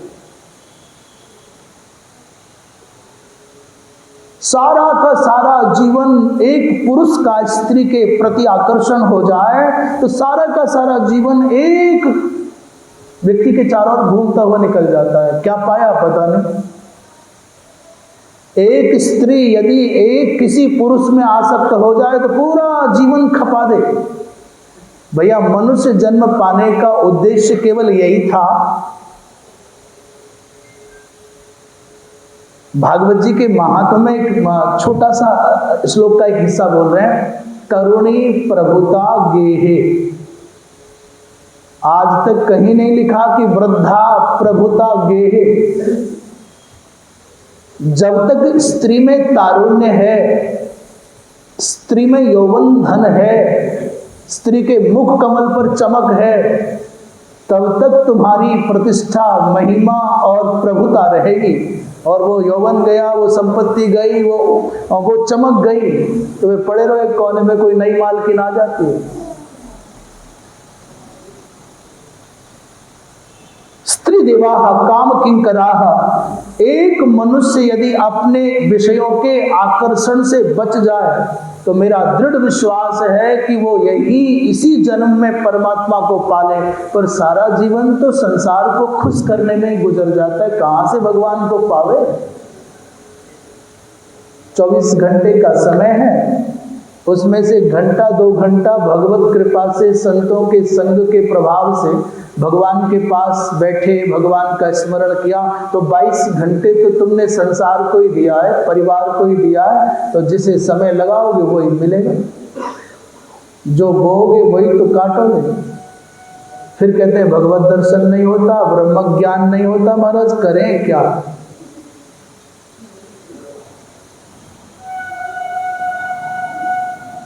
जो तुमको अभीष्ट है उसके साथ समय आप इतना कह के बोले। महाराज तो पूछा किसी ने कि ये गड़बड़ियां क्यों हुई, ब्राह्मण सो रहे थे क्या, मनुष्यों में विकार क्यों आया, क्या ब्राह्मण नहीं जग रहे थे, संत महात्मा नहीं थे क्या? बोले क्या करते थे तो सही, लोभग्रस्ता विप्रा लोभग्रहग्रस्ता वेद विक्रय जीविनः। बोले ब्राह्मण तो महाराज सदा से रहे, पर कलयुग में मनुष्य के जीवन में विकार होने का बड़ा कारण है, जो मार्गदर्शक हैं वही सब भटके हुए हैं। ब्राह्मण को अभिमान तो ये है कि मैं वो हूं जिसने, हमारे पूर्वज वो जिन्होंने समुद्र पी लिया। ब्राह्मण को अभिमान क्या? बोले हम वो हैं जिन्होंने विंध्याचल झुका दिया। ब्राह्मण को अभिमान क्या है? बोले हम वो हैं जिन्होंने भगवान विष्णु की छाती पर लात मार दी। हम वो हैं जिन्होंने ऐसा कर दिया। कहने के लिए ब्राह्मण को अभिमान, वो सबसे बड़ा होने के लिए सम्मान चाहिए सबसे अधिक, पर आचरण में ब्राह्मणत्व की तो कौन कहे, सामान्य मनुष्य के जैसा भी खान पान रह नहीं गया। जब जब धर्म के क्षेत्र का मार्गदर्शन करने वाला एक वर्ग जिसे ब्राह्मण कहा जाता है वो अपने आचरण से नीचे आ जाता है, तब तब मार्ग भटक जाता है पूरा समाज। इसलिए दूसरे नंबर पर कह रहे हैं विप्रा लोभग्रहग्रस्ता और वेद विक्रय जीविनः। केवल धन का अर्जन करने की भावना से, इसलिए तो कहा ठीक है चलो ब्राह्मणों में गड़बड़ा हो गई, राजा तो ठीक था। बोले राजा ही कहां से ठीक रह जाएगा। क्षत्रियाश्च तथा वैश्याः स्वधर्म त्यागशीलिनः, ये परवंचक हो गए क्षत्रिय और वैश्य। मैं थोड़ी अलग हटके बात कहूं, ये बात सही है कि ब्राह्मण सबसे श्रेष्ठ है सृष्टि में, ये बिल्कुल सच है, इसमें कोई ननुनचे नहीं। पर कब? जब त्याग, वैराग्य, तपस्या और ज्ञान से संयोग, आवश्यकता होने पर भी ब्राह्मण अपने त्याग, वैराग्य, ज्ञान और तप के आधार पर जिए, आवश्यकता होने पर भी हाथ ना फैलाए, तो उस ब्राह्मण से बढ़कर के इस धरती पर कोई नहीं है। पर ब्राह्मण के मन में ये बात आ जाए कि इनसे कुछ लेना है, इनसे कुछ पाना है, और उसके लिए व्यवहार करने लग जाए, तो उससे अधिक छोटा और क्षुद्र कोई और नहीं। धर्म के क्षेत्र में जो परिवर्तन आया, धर्म क्षेत्र में जो गिरावट आई, उसका कोई जिम्मेदार माना जाएगा तो धर्म क्षेत्र का मार्गदर्शक ब्राह्मण माना जाएगा। चोर लुटेरे बेईमान प्रभावी होने लग जाएं तो शासक को दोष लगेगा। यदि गौ पीड़ित होने लग जाए, खेती विकृत होने लग जाए, वाणिज्य में अधर्म का प्रवेश हो जाए तो व्यापारी को दोष लगेगा। वैश्य वर्ग में परमात्मा ने जिनको जन्म दिया है उनके 3 कर्म बताए, कृषि, गोरक्ष और वाणिज्य। खेती में यदि विकार हुआ है तो उसका एकमात्र अर्थ है कि खेती का स्वामित्व वैश्यों के हाथ से चला गया। अभी वर्तमान काल की परिस्थितियां क्या हो गई? खेती किसी और के हाथ में है, व्यापार किसी और के हाथ में है, और परिस्थितियों ने, षड्यंत्रकारियों ने एक दूसरे के पूरक व्यापारी और कृषक को भिड़ा दिया। कृषक को लगता है, किसान को लगता है व्यापारी हमारा शोषक है, पोषक नहीं है। व्यापारी को लगता है ये किसान अहंकारी हो गया है, ये हमको धमकाता डराता है, ये हमारा शोषक है, पोषक नहीं है। इन दोनों के झगड़े में पीड़ित हो गई गाय। और ये बात भले ही वर्तमान काल की परिस्थितियों में लोगों की समझ में नहीं आए, जब तक गाय, खेती और व्यापार अलग अलग रहेंगे तब तक पूरी दुनिया में अशांति और कलह रहेगी। जब तक गाय, खेती और व्यापार तीनों इकट्ठे नहीं होंगे तब तक समाज का कोई भी वर्ग प्रसन्न नहीं हो सकता, संतुष्ट नहीं हो सकता। हम कहां कह रहे हैं? भगवान कह रहे हैं कृषि, गोरक्ष, वाणिज्य एक केंद्र पर रहना चाहिए। वैश्य वर्ग समझता है कि भारतवर्ष में जहां कहीं भी, व्यापारी वर्ग समझता है जहां कहीं भी गौ सेवा हो रही है 90% हमारे द्वारा हो रही है, वो ऊंट के मुंह में जीरे के बराबर है। एक भी गाय कहीं धरती पर पीड़ित है तो भगवान पूछ लेगा, कहो क्या किया तुमने? तो तुम कहोगे साहब मैंने 2 गाय पाली, 10 गाय पाली। ब्राह्मण लौट के जाएगा, भगवान पूछेंगे तुम्हारे रहते धर्म में गिरावट आई, वेदों की रक्षा नहीं हुई? साहब हमने पढ़ाई नहीं था। बोले चलो तुम ब्राह्मण होने के लायक नहीं। इसलिए कृषि, गोरक्ष और वाणिज्य तीनों का आधार एक होना चाहिए। उसकी परिणति क्या हो गई? बोले शूद्र वर्ण के, ये नारद जी महाराज कहते हैं, शूद्र वर्ण के लोगों में इसी का परिणाम हो गया। जब ब्राह्मणों ने अपने ब्राह्मणत्व का परित्याग किया तो उन्होंने सोचा कि चलो अपने ही लग जाए, इसलिए मंदिरों में दूसरे लोगों का चयन होने लग गया। अब तो प्रशासनिक दृष्टि से भी सुनने में आता है कि मंदिरों में ऐसे ही भर्ती होगी जैसे फैक्ट्रियों में भर्ती होती है, उसमें भी आरक्षण भी होगा।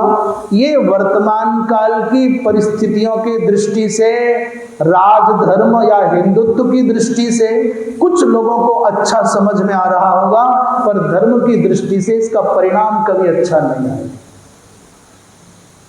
ये जो विचित्रताएं हैं ना, ये है क्यों? बोले कलयुग के कारण। गाड़ी चलती है कार, तो कार को चलने के लिए गोल गोल क्या चाहिए? बोले टायर चाहिए, पहिया चाहिए, चक्का चाहिए, चक्र कहते हैं उसको। तो खूब तगड़े होते हैं टायर जो होते हैं, 4 लगे रहते हैं, सामान्यतः बड़े तगड़े होते हैं। और उसके अंदर जहां कार में बैठता है ड्राइवर, उसकी गोद में एक गोल गोल क्या होता है? स्टीयरिंग। गाड़ी जिन पहियों पर चल रही है वो पहिए 4 हैं, बड़े शक्तिशाली हैं, वो भी गोल। और गाड़ी जिसके द्वारा चल रही है वो स्टीयरिंग भी गोल, बड़ा पतला सा। किसी देखने वाले ने कहा कि अरे इतने ताकतवर 4 और ये नीचे, और मरा सा मुर्दार सा वो भी गोल, और वो इसकी गाड़ी वाले की गोद में उसने स्टीयरिंग को भड़का दिया। बोले तू भी गोल और वो भी गोल। पर देख रहे हो, वो पहियों को भड़का दिया, वो भी गोल और तुम भी गोल। तुम जमीन पर, सड़क पर घिसे जाते हो और कभी तुमको गोद में लेकर के कोई प्यार नहीं करता, दुलार नहीं करता, और वो मुर्दार सा देख रहे हो गोद में बैठता है, उसके इशारे पर गाड़ी चल रही है। पहियों ने आंदोलन कर दिया, हम नहीं, अब हम तो स्टीयरिंग की जगह लगेंगे, और स्टीयरिंग को लगा दो कार में पहिए की जगह पर, तब चलेगी गाड़ी। बोलो चलेगी? षड्यंत्रकारियों ने सनातन परंपरा के इस गौरव में स्वरूप को विखंडित करने के लिए, भारत की समृद्धि के स्वरूप को विखंडित करने के लिए हमारे भाई बंधुओं में आपस में फूट डलवाई। तुम नीचे और तुम ऊंचे करके भेदभाव डाला, और उपयोगिता की बात नहीं, समानता की बात कहां से लाए? कौन समानता लाएगा? हम जितने लोग यहाँ बैठे हैं, कृपया इनमें ही समानता ला के दिखा ले। प्रधानमंत्री जी की कुर्सी पर सारे सांसद बैठने लग जाए, बोले तू भी जीत के आया और हम भी जीत के आए, समानता होगी, हम सब प्रधानमंत्री बनेंगे, देश चलेगा। इस सृष्टि में किसी सृष्टि के किसी भी कोने में समानता कोई दिखा दे तब मान जाए, बोलो हाँ। समानता की बात करने वाले कहने लग जाए कि हाथी के बराबर भोजन चींटी को दिया जाएगा, अथवा चींटी के बराबर भोजन हाथी को दिया जाएगा, बोलो समानता लाओगे?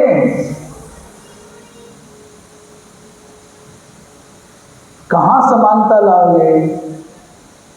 गधे को और घोड़े को एक रथ में बराबर जोड़ दिया जाए, दोनों से गाड़ी चल पाएगी? कहां समानता लाओगे? रूप में समानता नहीं, रंग में समानता नहीं, शारीरिक शक्तियों में समानता नहीं, स्वभाव में समानता नहीं, कहां समानता? समानता का आधार ये नहीं है जिस आधार पर समानता को नापा और तोला जा रहा है।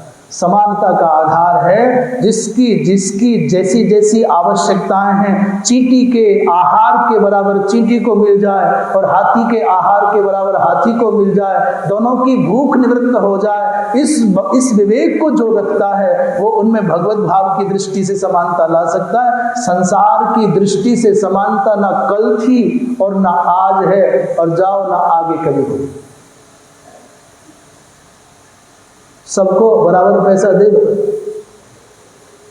आज सरकार चाहे समानता लानी है, बराबर घर बना दो, बराबर कपड़े दे दो, बराबर भोजन दे दो, बराबर सबके अकाउंट में पैसा भेज दो। एक साल के अंदर अंदर पता चल जाएगा कि तुम्हारी क्या सामर्थ्य है। जिसने सृष्टि बनाई वही समान नहीं बना सका। जिसने पीना है सरकार से पाए हुए घर को बेच करके पी के बराबर कर देगा, फिर सड़क पर पड़ा मिलेगा। और जिसको अपने पूर्व जन्म के कर्म के आधार पर समृद्धि पानी है, उस बीज रूप में प्राप्त धन से फैक्ट्रियों का मालिक हो जाएगा। लाओ कहां समानता लाओ? समानता संसार में कभी नहीं आ सकती। एक समय आता है, शमशान घाट में आएगी समानता, जब प्राण निकल जाएंगे, जला दो और फिर जलाई गई राख को ढूंढो। गोरा कौन सा, काला कौन सा, बड़ा कौन सा, छोटा कौन सा, पंडित जी कौन से और अमुक जी कौन से, ढूंढ लो। शमशान घाट में जल जाने के बाद पड़ी हुई राख को नाप लो, समानता आएगी केवल वहां। मरने के बाद पीछे चलने वाली भीड़ बता देती है कि कौन बड़ा और कौन छोटा। जलने के बाद नहीं बचता कुछ, समानता आएगी वहां। ये जो विकृतियां आई, माताओं के लिए कह रहे हैं, प्रायशः कलयुग में माताओं के जीवन में ये विकार आ जाएगा, वो अपने पति का अपमान करने वाली होने लग जाएंगी। आजकल चल रहा है ना, पति पत्नी आपस में तू तू करके बोलते हैं। वो यदि कुछ कह देता है तो लड़की टपाक से मारती है, खींच करके तू कह देती है। माताओं के लिए शास्त्रों के अनुसार, सनातन धर्म की पद्धति के अनुसार एक ही मार्ग है, पति के अनुकूल हो जाना। और वर्तमान काल में दोनों बराबर, दोनों समान। जितना प्यारा संबंध एक समर्पित शिष्य और कल्याण करने की क्षमता वाले गुरु के बीच में है, समर्पित श्रद्धालु शिष्य और तपस्वी कल्याण करता किसी उच्च कोटि के गुरु का जो संबंध है, वही पति पत्नी का संबंध है। ये समानता बमानता कुछ नहीं है। माता पिता की दृष्टि से विचार करोगे तो पिता छोटा पड़ता है, मां बड़ी पड़ती है। एक संतान के लिए माता पिता में तुलना करोगे तो उसके लिए मां बड़ी है, पिता छोटा है। और सैकड़ों गुना अधिक सम्मान की अधिकारिणी जन्मदात्री मां है। पर पति पत्नी के संबंध की तुलना करोगे तो एक पत्नी की भूमिका में जो जीव है उसको अपने पति में भगवत बुद्धि करने से ही कल्याण की बात शास्त्र कहते हैं। बिना विचार के, बिना विज्ञान के, बिना किसी चिंतन के सनातन धर्म में कोई व्यवहार नहीं होता। वहां कोई बराबरी की बात नहीं है। एक पुत्र के लिए, संतति के लिए मां बड़ी है, पिता छोटा है। सैकड़ों गुना अधिक बड़ी मां सम्मान की अधिकारिणी है संतान के लिए। पर पति पत्नी का संबंध कैसा है? बोले वहां उस बालक के लिए मां बड़ी और पिता छोटा, पर पति पत्नी में मां छोटी और पत्नी छोटी। और छोटी का मतलब कोई ये नहीं है कि रोटी कम दी जाएगी, कपड़ा कम दिया जाएगा, घर छोटा दिया जाएगा। छोटी माने आत्म कल्याण की दृष्टि से उसमें गुरुत्व भाव हो जाए, पति में प्रभुत्व भाव हो जाए तो बात बन जाएगी। और माताओं में दूसरी बात क्या होगी? बोले स्वश्रुद्रोह कारिण्यो भविष्यन्ति न संशयः। सबसे कठिन बात जो है, जब ये बेटियां विदा होकर के ससुराल चली जाती हैं तो माता पिता की बहुत चिंता करती है और अपने भैया और भाभी को देख करके ये अनुभव करती हैं कि माता पिता का ध्यान नहीं रखते। ये चिंता का विषय है। उन्हें ये तो लगता है कि भाभी हमारी माता जी का ध्यान नहीं रखती, भाभी ठीक नहीं आई, हमारे माता पिता बहुत दुखी हैं। पर वही बेटी जब स्वयं को बहू के रूप में उस घर में देखती है तो उसको वो अपनी सास और ससुर बड़े भारी लगते ही हैं। क्यों है? जा क्यों नहीं रहे? मरते क्यों नहीं है? ये सब घरों के झमेले हैं। सास की भूमिका में जब माँ है उसको अपनी बहू अपनी बेटी जैसी प्यारी नहीं लगती। जिस घर में बेटी है उस घर की समस्या उसको अपनी समस्या लगती है, अपने घर की समस्या निपटाने में रुचि नहीं है। यहां लिखा है कि माताएं ससुरद्रोह कारिण्यो, ससुर और सास का अपमान करने वाली होने लग जाएंगी। वास्तव में यदि विचार करके देखें तो घरों की दुर्दशा का कारण है अविवेक। सहन शक्ति हो, दूसरे की कमियों को पचाने की उदारता हो तो सारे के सारे घरों का रंग बदल जाए, ढंग बदल जाए, जीवन जीने का आनंद बढ़ जाए। एतिसान नष्ट बुद्धि नाम, नारद जी कहते हैं महाराज इन नष्ट बुद्धियों के परलोक में कल्याण कैसे हो? लघु से लघु कोई उपाय हो जिससे कि इन जीवों का भला हो जाए। इसलिए नारद जी महाराज भ्रमण करते करते ब्रह्मलोक पहुंचे हैं। ब्रह्मा जी महाराज ने उत्तर दिया है। ब्रह्मा जी कहते हैं वत्स तुमने प्रश्न बहुत अच्छा किया। ऐसा ही प्रश्न माता पार्वती ने भगवान शंकर से पूर्व काल में किया था। पुरा त्रिपुर हंतारम पार्वती भक्तवत्सला श्री राम तत्वं जिज्ञासु पप्रच्छ विनयान्विता। ब्रह्मा जी महाराज ने कहा कि ऐसा ही लगभग जीव कल्याण से संबंधित प्रश्न माता पार्वती ने भगवान शंकर से किया था और कहा था प्रभु ऐसा कोई उपाय बताओ जीवों के ताप पाप संताप कट जाए, उनका सन्मार्ग में मन लगने लग जाए, परलोक में उनका मंगल हो। प्रभु राम तत्व के विषय में मेरे चित्त में बड़ा भाव जम रहा है। तब भगवान शंकर ने इस अध्यात्म रामायण का संकेत किया। भगवान शंकर ने कहा प्रियायै गिरिशस्तस्यै, अपनी अत्यंत प्रियतमा भगवती मां गिरिजा को, गिरीन्द्र नंदिनी माता पार्वती को भगवान शंकर ने अध्यात्म रामायण का संकेत करके कहा। इस श्री अध्यात्म रामायण का अध्ययन जब तक मनुष्य नहीं करता इस अध्यात्म रामायण का श्रवण जब तक नहीं करता, तावद विजृंभते पापम ब्रह्म हत्या पुरस्सराः। मनुष्य है,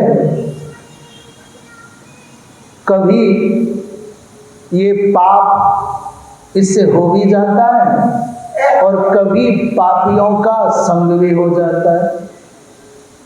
इस प्रसंग में अति संक्षेप में 5 महोग्र पाप कहे जाते हैं। कितने? 5 सबसे बड़े पाप 5 हैं। उनमें क्या क्या है? बोले ब्रह्म हत्या है, दूसरा सुरापान है, शराब पीना, तीसरा विशेषकर सोना चुराना लिखा है, स्वर्णस्ते, उससे संबंधित और भी चोरियां, और चौथा गुरुकल्प गमन। 4 का उल्लेख तो स्पष्ट कर दिया, ब्रह्म हत्या, सुरापान, सोने की चोरी, और चौथा क्या रह गया? गुरुकल्प गमन। ये पुरुषों के लिए गुरु कोटि की, मातृ कोटि की जितनी माताएं हैं उनके प्रति भोग बुद्धि आ जाए तो पाप लगता है। ऐसे ही इन माताओं में पितृकोटि के जितने पुरुष हैं उनमें यदि भोग बुद्धि आ जाए तो पाप लगता है। पर पुरुष के प्रति यदि दोष बुद्धि आए तो दोष लगता है। और 5वां कौन सा है? सब आपको 5 उग्र पाप बता रहे थे, पर गिनाया आपने केवल 4। 5वां कौन पाप है? किसी को पता है 5वां कौन सा है? 4 एक बार फिर गिना दो। संसर्ग से, धोखे से, जान करके, अनजाने में ब्राह्मण की संपत्ति का हरण किया, ब्राह्मण का वध हो गया तो ब्रह्म हत्या के पाप लग गया। सोना चुरा लिया धोखे से, झूठ में आकर के, लोभ में आकर के, तो ये दूसरा पाप हो गया।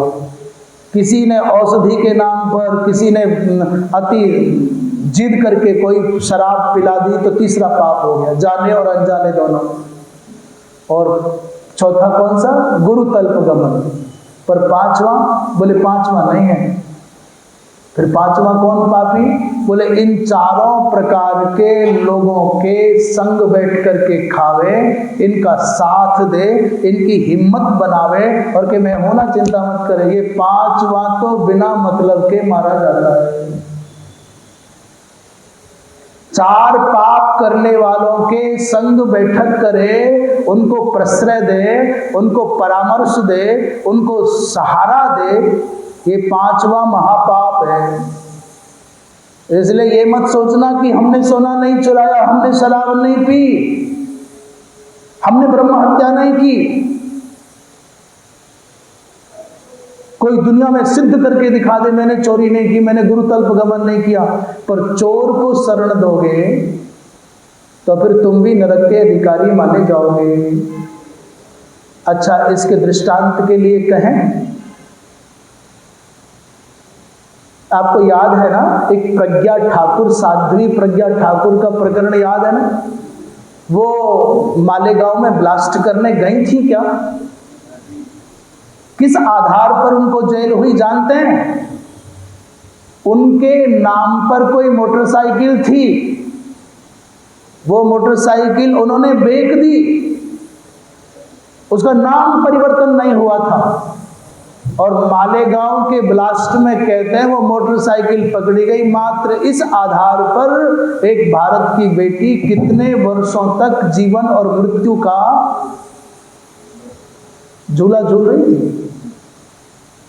वो ना तो मालेगांव के ब्लास्ट के समय वहां मौजूद थी, डायरेक्ट और इनडायरेक्ट थी कि नहीं थी भगवान जाने, परंतु यहां के कानून ने कहा कि तेरी मोटरसाइकिल थी इसलिए तुम सहयोग करने वालों में थे। आतंकवाद आप नहीं करते, परंतु आतंकवादियों को अपने घर में शरण देते हो, आतंकवादियों तक आप शस्त्र अस्त्र राशन पहुंचाते हो, आप भी बराबर के अपराधी माने जाते हो, आतंकवादी माने जाते हो। सनातन धर्म के शास्त्र कहते हैं चोरी नहीं की आपने माना, पर चोरों को शरण दी तो भी आप नरक जाओगे। चौरम च अभयम दत्वा दाता तु नरकम ब्रजे। पाप करने वाले को संरक्षित करोगे तो आप भी बराबर के अपराधी माने जाओगे, दंड भोगना पड़ेगा। इसलिए अपनी संगत भी ठीक रखनी चाहिए, अपने उठना बैठना भी अच्छे लोगों में रखना चाहिए। वृंदावन बिहारी लाल की। बोले भैया जब तक इस अध्यात्म रामायण को श्रवण नहीं करोगे, इसका स्वाध्याय नहीं करोगे, इसके अनुसार जीवन नहीं चलाओगे, तभी तक संसार के दुख पीड़ित करेंगे, तभी तक आपको पापों से लिप्त होने का डर रहेगा। और जैसे ही आप भगवान राम की महिमा से जुड़ जाओगे तो फिर कोई दोष नहीं रह जाएगा। अध्यात्म रामायण की प्रतिदिन कथा श्रवण करें। नमस्करोति यो अध्यात्म रामायणम अदूरतः। अध्यात्म रामायण को भगवान राम का स्वरूप मान करके नमस्कार कर ले। और सर्वदेवार्चन फलम सब प्राप्नोति न संशय, उसको सब देवताओं के पूजन का फल मिल जाता है। ऐसा फलश्रुति में भगवान शंकर माता पार्वती को कह रहे हैं। एकादशी के दिन व्रत करना है तो अध्यात्म रामायण का पारायण करना चाहिए, सुनना और सुनाना चाहिए। गायत्री पुरस्चरण के बराबर फल की प्राप्ति हो जाती है इस अध्यात्म रामायण के श्रवण करने से। राम नवमी के दिन व्रत किया और रात्रि में जागरण करते हुए अध्यात्म रामायण का पारायण किया अथवा श्रवण किया तो आत्मतुल्यम कहते हैं, यह पठेत शृणुयात वापि तस्य पुण्यम बदाम्यहम्। जिस व्यक्ति ने रामनवमी के दिन में किया उपवास, रात्रि में किया जागरण, कब आती है रामनवमी? रामनवमी कब आती है? चैत्र शुक्ल पक्ष की नवमी को रामनवमी कहते हैं। रामनवमी का एक विशेष महत्व अलग और है, वो नवरात्रि की पूर्णता का दिवस भी है। जानते हैं नवमी को कौन सी देवी की पूजा होती है? बोले सिद्धिदात्री। 8 दिन में आपने जो व्रत तप पूजा पाठ किया, उस 8 दिन की पूजा का फल देने के लिए नवमी में कौन आती है? बोले नवमम सिद्धिदात्री च। इसका मतलब शक्ति की उपासना का परिणाम क्या हो? भगवती मां शक्ति जगदम्बा की आराधना का फल है आपके जीवन में रामत्व आना, आपके जीवन में राम की मर्यादा आना। यदि राम के जैसी मर्यादा, सच्चरित्रता और पवित्रता नहीं आई तो फिर शक्ति की उपासना पूरी सफल नहीं हुई। शक्ति की आराधना करोगे तो राम नवमी को आपके चित्त में राम की मर्यादा का उदय होगा। ये दो उपासनाएं हमारे भारतीय परंपरा के नववर्ष का प्रारंभ होता है चैत्र शुक्ल पक्ष से। और शक्ति की आराधना, राम की मर्यादा और हनुमान जी महाराज की सेवा और समर्पण, ये पहले पक्ष में, नवरात्रि के पहले पक्ष में, नववर्ष के पहले पक्ष में ही आ जाता है। तो कहते हैं भैया उसका फल, बोले कुरुक्षेत्र में आपने आत्मतुल्य धन दान किया सूर्य ग्रहण के समय उच्च कोटि के ब्राह्मणों को, तो जितना फल सूर्य ग्रहण के समय पर कुरुक्षेत्र में अपने वजन के बराबर स्वर्ण दान करने का होगा, उतना ही फल आपको रामनवमी के दिन में व्रत करके रात्रि में जागरण करते हुए अध्यात्म रामायण का श्रवण अथवा पारायण करने से हो जाएगा। बोलिए सियावर रामचंद्र भगवान की। इसमें भी राम हृदय की बड़ी महिमा है। राम गीता, राम हृदय, इन दोनों की बड़ी महिमा का गान भगवान शंकर कहते हैं। भगवान शंकर कह रहे हैं, भगवान शंकर क्या कह रहे हैं? ब्रह्मा जी महाराज कहते हैं नारद जी से, श्री राम गीता महात्म्यम कृत्स्नम जानाति शंकरः तदर्थं गिरिजा वेत्ति तदर्थं वेद्म्यहं मुने। इस अध्यात्म रामायण में जो राम गीता है, उस राम गीता के सर्व रहस्य को केवल भगवान शंकर जानते हैं। और उनसे आधा, बोले उनसे आधा भाव जानती है माता पार्वती, और पार्वती के जितना जानती हूँ उससे आधा जानता हूँ ब्रह्मा जी कहते हैं मैं, और कोई दूसरा जानता है कि नहीं जानता कहा नहीं जा सकता। इसलिए तुमको कुछ सुनाऊंगा, क्योंकि पूरी तरह से राम गीता के महात्म को सुनाना संभव नहीं है।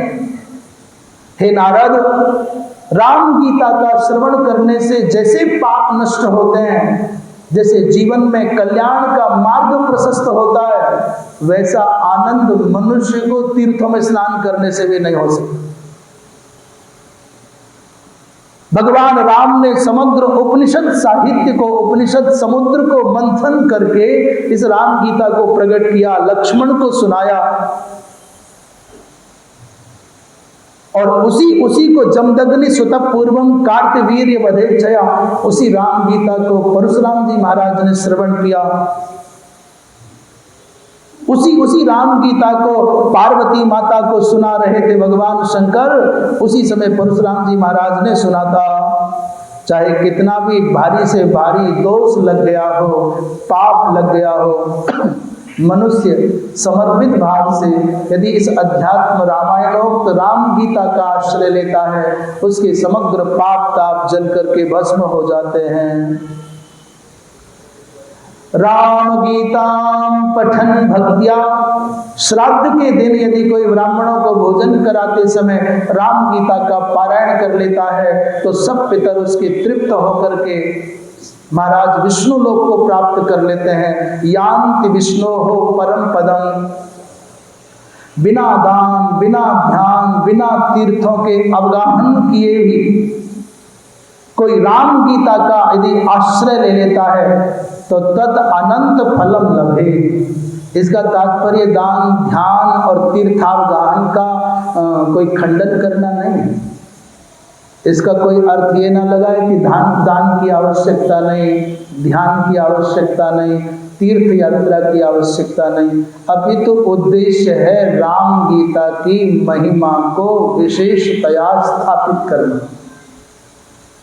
और यदि कोई दान, ध्यान, तीर्थावगाहन पूर्वक यदि राम गीता का आश्रय ले तो उसके फल की तो बात ही क्या है। अंत में ब्रह्मा जी महाराज कहते हैं अधिक क्या कहें।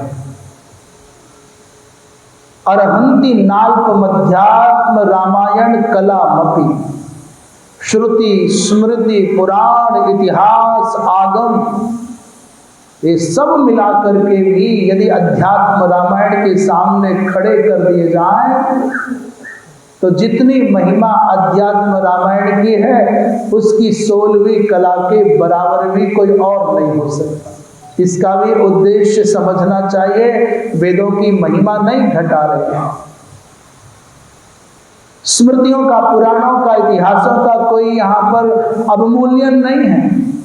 अपितु तात्पर्य इसी में है कि अध्यात्म रामायण की महत्ता को अंगीकार करके उसका आश्रय ले लेने में तात्पर्य है। ब्रह्मा जी महाराज ने नारद जी महाराज को मनुष्य मात्र के कल्याण के लिए इस अध्यात्म रामायण की महिमा का प्रतिपादन किया।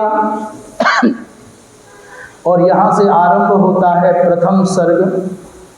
भगवान राम के बारे में कहते रा शब्दों विश्व वचनों। राम शब्द में रा और म, इन दो अक्षरों का संघात समुदाय है राम। तो राम में रा का अर्थ क्या? बोले राम में रा का अर्थ है विश्व, और म अक्षर का अर्थ क्या है? बोले ईश्वर। मकारः ईश्वरः, इसलिए विश्व के जो ईश्वर हैं उनको राम कहा जाता है। रा शब्दो विश्व वचनो मश्चापीश्वर वाचकः विश्वानामीश्वरो यो हि तेन रामः प्रकीर्तितः। और रामचरितमानस के कहते वृंदावन में एक महात्मा रहते थे। श्रीधाम वृंदावन में एक महात्मा किसी कदम्ब के वृक्ष के नीचे बैठे रहते और न किसी से कुछ मांगना और न किसी को कुछ कहना,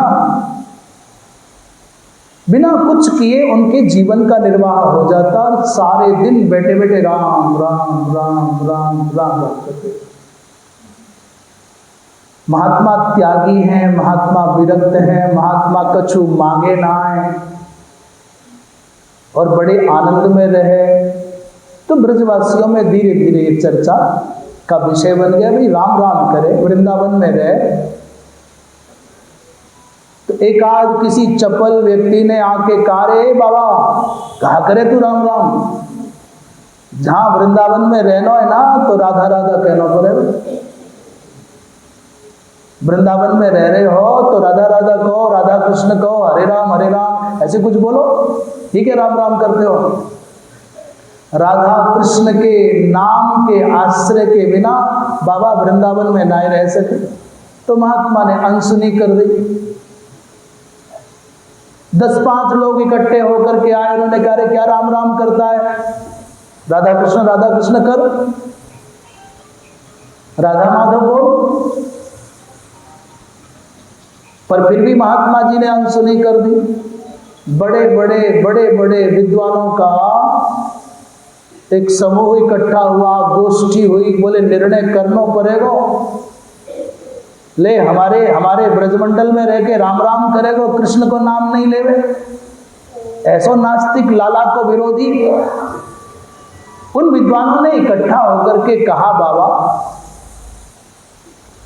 आपकी दृष्टि में राम और कृष्ण में कोई भेद है क्या? बाबा बोले ना है भैया, कछु भेद ना। तो फिर तुम्हें का बिजली का पड़ रही है, कृष्ण कह दो, राधा कृष्ण कह दो, राधा माधव कह दो, राम राम करो, इनको मन रख लो, राम कहो सो कृष्ण कह लो, बात तो एक ही है। जब सब विद्वान इकट्ठे हो गए और आग्रह करने लगे, तब वो महात्मा बोले, भैया तुम्हें नाय पदो, मैं तो राधा कृष्ण को ही अपनो आराध्य मानो। मेरे आराध्य, मेरे इष्ट, मेरे प्रभु, मेरे प्राण तो भगवान श्री घनश्याम और नित्य निकुंजेश्वरी श्री किशोरी राधा जी हैं। सब विद्वान बोले झूठ बोले बाबा, अपनी जान बचाने के मारे यानी कहानी गढ़ दी। उन्होंने कही, बाबा जब तू नित्य निकुंजेश्वरी श्री किशोरी जी राधा जी को और हमारे नंदलाल वृंदावन बिहारी को भक्त है, तो राधा कृष्ण क्यों ना है क्या, राम क्यों कहता? महात्मा बड़े शांत, बड़े शीतल, बड़े मधुर, बड़े निरभिमानी। उनने कही, भैया रा अक्षर राधा कुंवर, रा अक्षर राधा कुंवरी और माधव अभिराम। रा अक्षर राधा कुंवरी माधव अभिराम और राम नाम में जानियो श्री राधा माधव नाम। भैया तुम्हारी दृष्टि में भिन्न है, पर मेरी दृष्टि में तो रा का मतलब राधा और मां का मतलब माधव है। सब पूरी की पूरी सभा में सन्नाटो छा गयो। ये बाबा ने तो सब चुप कर दिए नेक में ही। अब ठहरे ब्रजवासी उनने कहे, रे बाबा ऐसे काम नहीं चले, तू यदि ये माने हैं तो प्रमाणित करके दिखा कि राम का मतलब राधा कुंवरी और घनश्याम है। तो सुनते हैं, उन महात्मा ने कहा, भैया मुंह पे कछु सिद्धि इद्धि ना आवे, मुंह पे कोई कछु चमत्कार नहीं आवे। ठाकुर जी मेरे बस में नहीं है कि मैं उन्हें पकड़ के लाऊं, तुम्हें दिखाई दूं कोई प्रमाण दो। हाँ, तुम श्रद्धा पूर्वक राधा माधव की भावना से राम राम कहोगे तो मोह दृढ़ विश्वास है कि तुम्हारे चित्त में भी उस पवित्र त्रिभंगी ललित श्री कृष्ण और श्री राधिका जी की छवि आ जाएगी। तो लोगों ने कहा, फिर गोली दे रहे या को कुछ विश्वास नहीं, अब टाल दिया ने तो बात। बाबा ऐसे नहीं माने तो सिद्ध करके दिखा।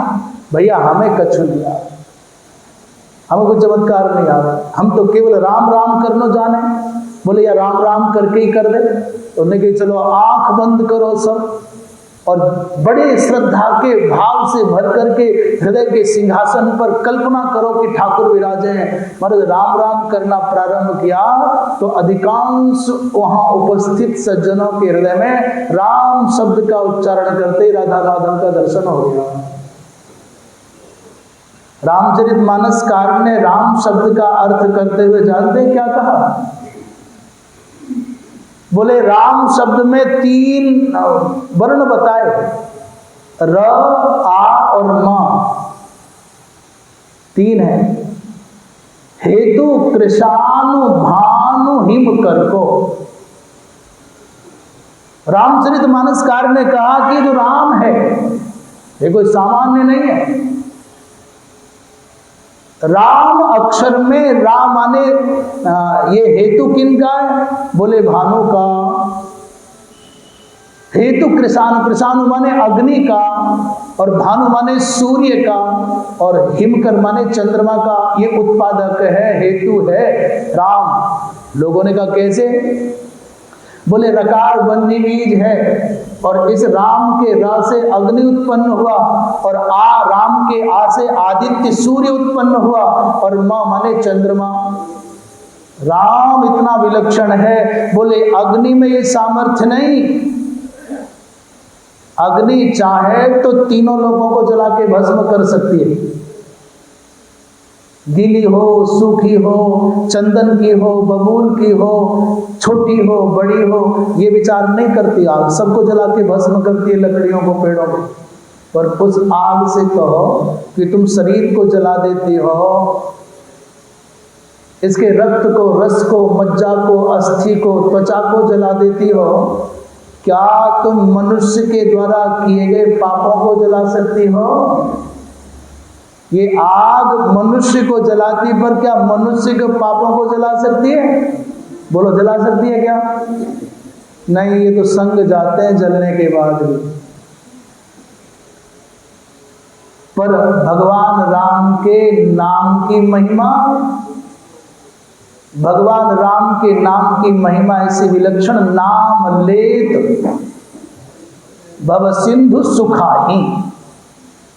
ये भवसागर सूख जाता है, फिर इसमें सूखने के बाद बचता क्या है? नाम सकल नाम, राम सकल नामनते अधिका। ये सब नामों से बड़ा है राम।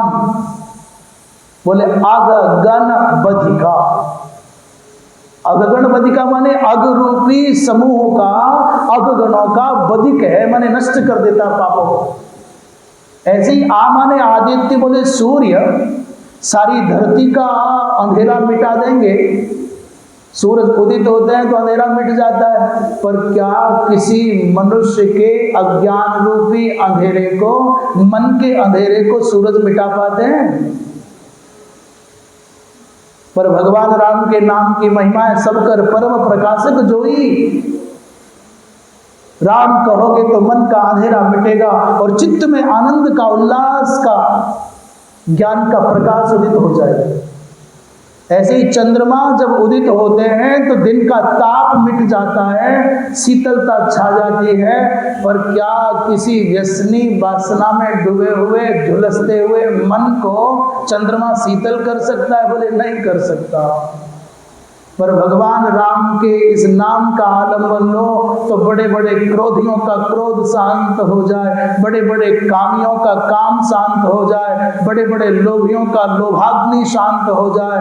ये भगवान राम का नाम इसलिए विलक्षण है क्योंकि जो सूर्य है, अग्नि है, चंद्रमा है, ये भी बड़े प्रभावशाली है, परंतु इनके द्वारा जो कार्य संभव नहीं है उस कार्य का संपादन भगवान का नाम कर देता है। इसलिए भैया राम का आश्रय लें तो जीवन मंगल में हो जाए।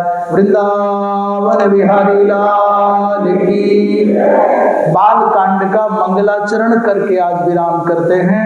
यह पृथ्वी भर बारना यदि विजयी संप्रार्थितश्चिन्मयः संजातः पृथ्वी तले रविकुले माया मनुष्यो व्ययः निश्चक्रम हत राक्षस पुनरगात् ब्रह्मत्वमाद्यं स्थिरां कीर्तिं पापहरां विधाय जगतां तं जानकीशं भजे। विश्वोद्भवस्थितिलयादिषु हेतुमेकं मायाश्रयं विगतमायमचिन्त्य मूर्तिम् आनन्दसान्द्रममलं निजबोधरूपं सीतापतिं विदिततत्त्वमहं नमामि। पठन्ति ये नित्यमनन्यचेतसः शृण्वन्ति चाध्यात्मिकसङ्गीतं शुभं रामायणं सर्वपुराणसम्मतं निर्धूतपापा हरिमेव यान्ति ते। अध्यात्म रामायणमेव नित्यम् अध्यात्म रामायणमेव नित्यं पठेद् यदिच्छेद् भवबन्धमुक्तिं गवां सहस्रा युतकोटिदानात् फलं लभेद्यः शृणुयात् स नित्यम्। सबसे पहले राम हृदय में मंगलाचरण के रूप में कहा जा रहा है, जो इस पृथ्वी का भार हरण करने के लिए, पृथ्वी के भार को हरण करने के लिए, धर्म की स्थापना के लिए अवतरित हुए हैं। उन जानकीश भगवान राम को हम नमन करते हैं। शेष चर्चा भगवत कृपा से अब आने वाले दिन में संभव नियत समय पर, अर्थात हमको बताया गया है कि ठीक 9 बजे से ये कथा आरंभ हो और ठीक 11 बजे संपन्न हो जाए। तो हम चेष्टा करते हैं कि ठीक 9 बजे आरंभ हो जाए और 11 बजे संपन्न हो जाए। श्रीमन्नारायण नारायण नारायण श्रीमन्नारायण। बोलिए वृंदावन बिहारी लाल